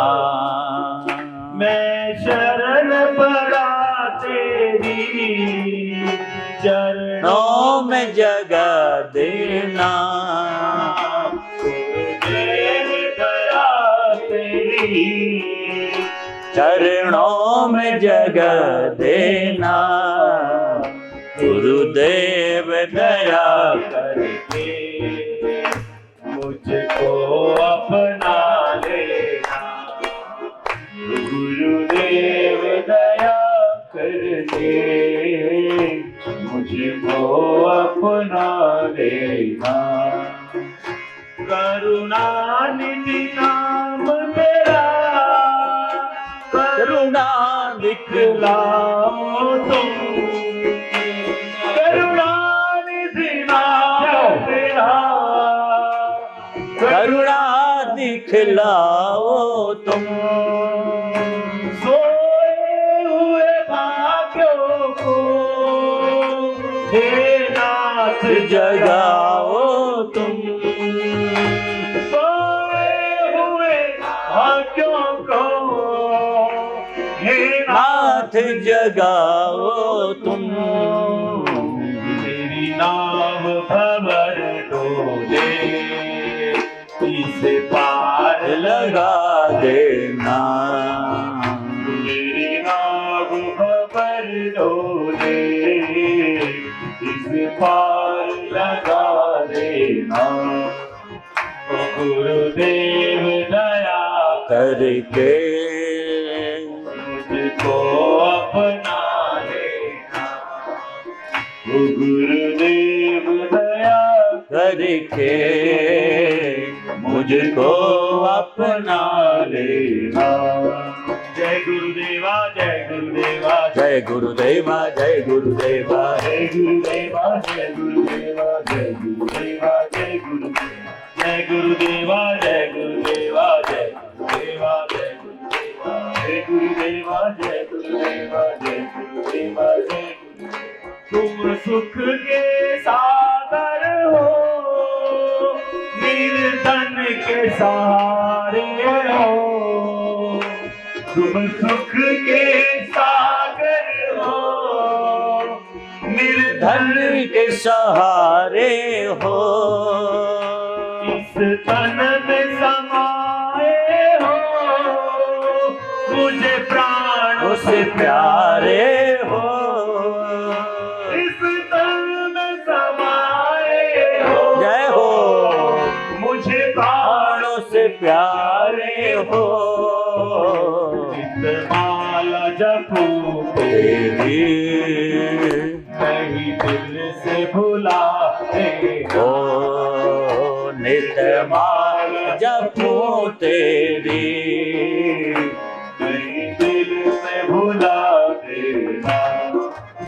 ओ गुरुदेव दया करके मुझको अपना लेना, गुरुदेव दया करके मुझको अपना लेना।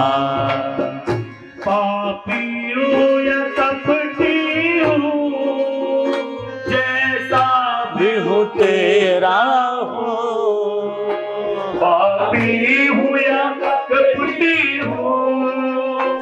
जैसा भी हूँ तेरा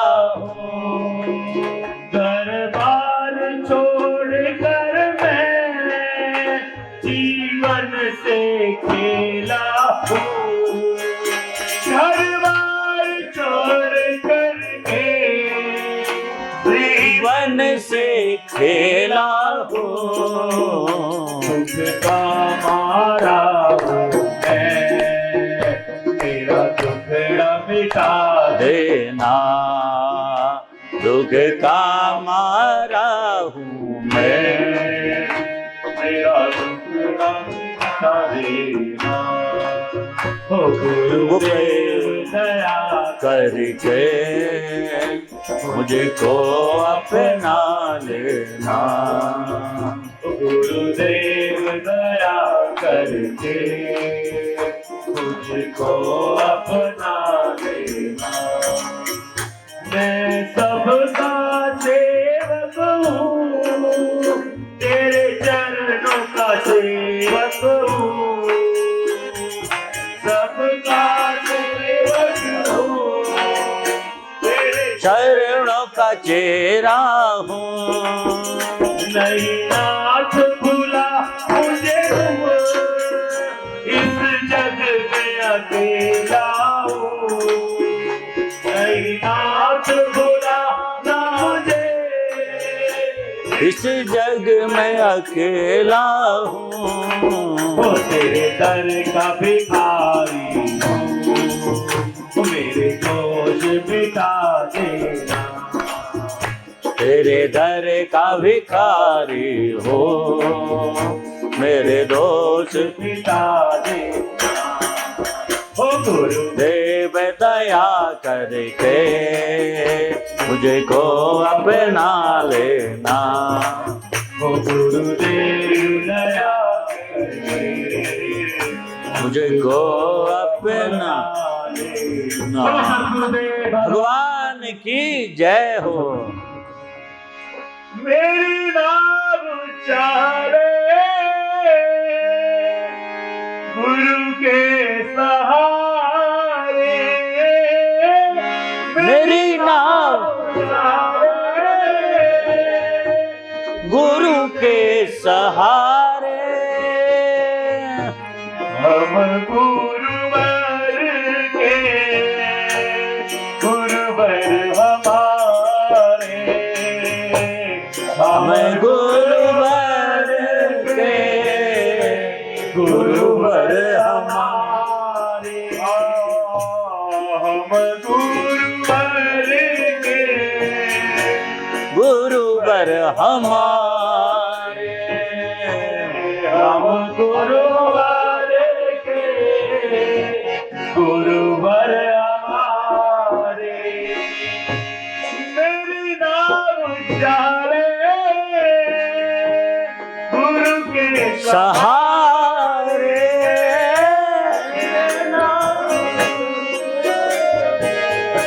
गुरु के सहारे, हम गुरुवर के गुरुवर हमारे, हम गुरुवर के गुरुवर हमारे, हम गुरुवर के गुरुवर हमारे, हम गुरुवर के गुरुवर हमारे।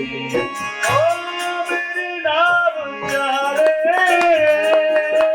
गुरु के सहारे, मेरी नाव चाले गुरु के सहारे, राम कृष्ण हरि जय जय राम कृष्ण हरि, राम कृष्ण हरि जय जय राम कृष्ण हरि, ओ राम कृष्ण हरि जय जय राम कृष्ण हरि, राम कृष्ण हरि जय जय राम कृष्ण हरि, राम कृष्ण हरि जय जय राम कृष्ण हरि, राम कृष्ण हरि जय जय राम कृष्ण हरि, हे राम कृष्ण हरि जय जय राम कृष्ण हरि। राम कृष्ण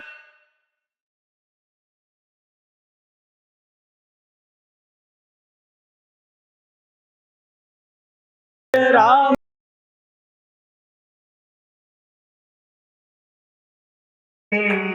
गुरुवर हमारे हम गुरुवर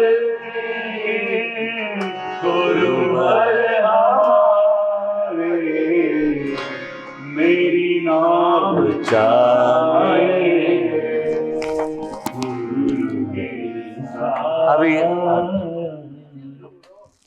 अभी हम लोग गुरुदेव की आरती कर लेंगे। सब लोग आरती एक एक करके हम पहले करते हैं, फिर आप लोग भी सब आरती कर लेंगे साथ साथ में। गुरुदेव की आरती कोई हो तो गा लेना, ठीक है। इसको पकड़ो, मैं इस कैमरा को इधर से साइड से लगा लेना। ऐसे आना, लाइट से लाइन से आओगे तो कैमरा भी चलता रहेगा, इधर से करते जाना।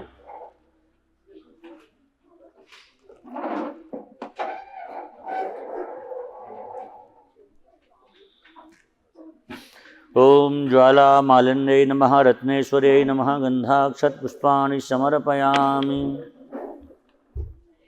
ओम मां चंद्रमा मनसो जात चक्षो सूर्यो अजायत श्रोत्राद्वायुष्य प्राणस्य मुखादग्निरजायत।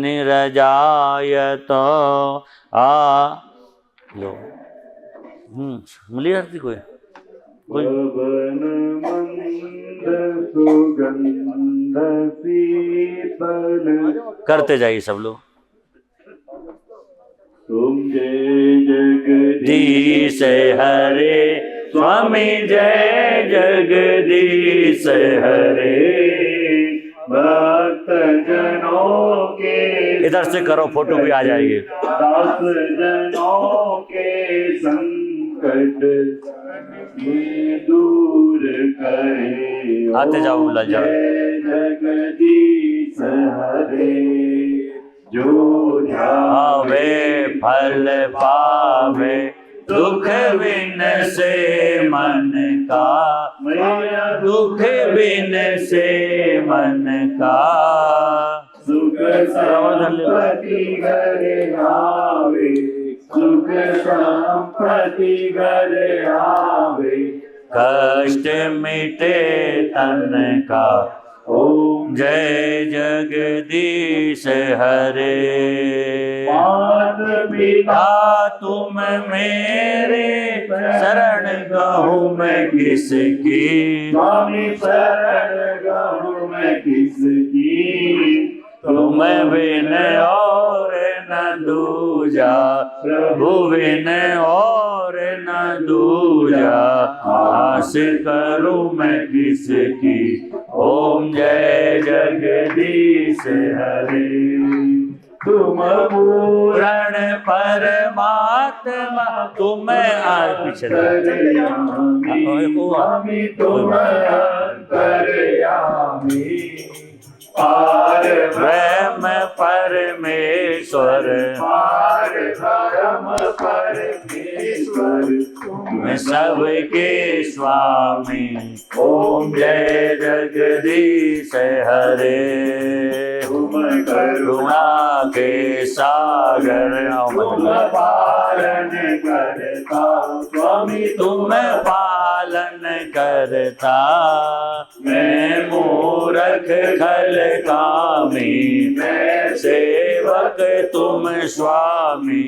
कृपा करो भरता। ओम जय जगदीश हरे। तुम हो एक अगोचर सबके प्राणपति।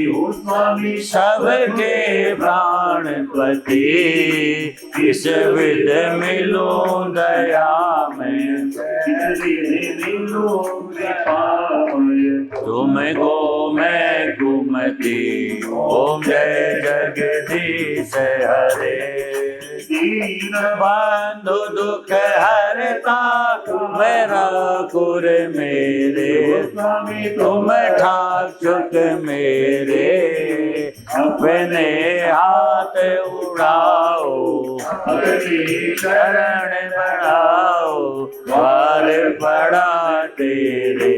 ओम जय जगदीश हरे। विकार मिटाओ, पाप हरो देवा, स्वामी कष्ट हरो देवा, शरणा भक्ति बढ़ाओ, शरणा प्रेम में बढ़ाओ। आ जाओ। संतन की सेवा, ओम जय जगदीश हरे, तन मन धन सब संपत्ति सब कुछ है तेरा। स्वामी सब कुछ है तेरा, आ जाओ। तेरा तुझको अर्पण प्रभु का, प्रभु समर्पित चला के मेरा। ओम जय जगदीश हरे, पूर्ण ब्रह्म जी की आरती। जो कोई नर गावे, स्वामी प्रेम सहित इधर आ जाए, कैमरा है उधर, इधर जाओ। कहत शिवानंद स्वामी, भजत हरि हर स्वामी, वांछित फल पावे। लो ओम जय जगदीश हरे, ओम जय जगदीश हरे, स्वामी जय जगदीश हरे। भक्त जनों के संकट, दास जनों के संकट, जन में दूर करे। ओम जय जगदीश हरे, ओम जय जगदीश हरे, ओम जय जगदीश हरे। जलेन शीतलीकरणं पुष्पैरेवाभिवन्दनम्, आरोग्यार्थे आत्माभिवन्दनम्। द्योः शान्तिरन्तरिक्षं शान्तिः, पृथिवी शान्तिरापः, स्वेदेवः शान्तिः शान्तिः।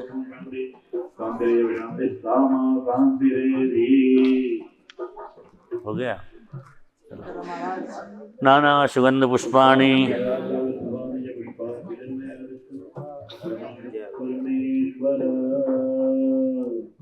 सियावर रामचंद्र भगवान की जय, और मुकुर वंशी वाले की जय।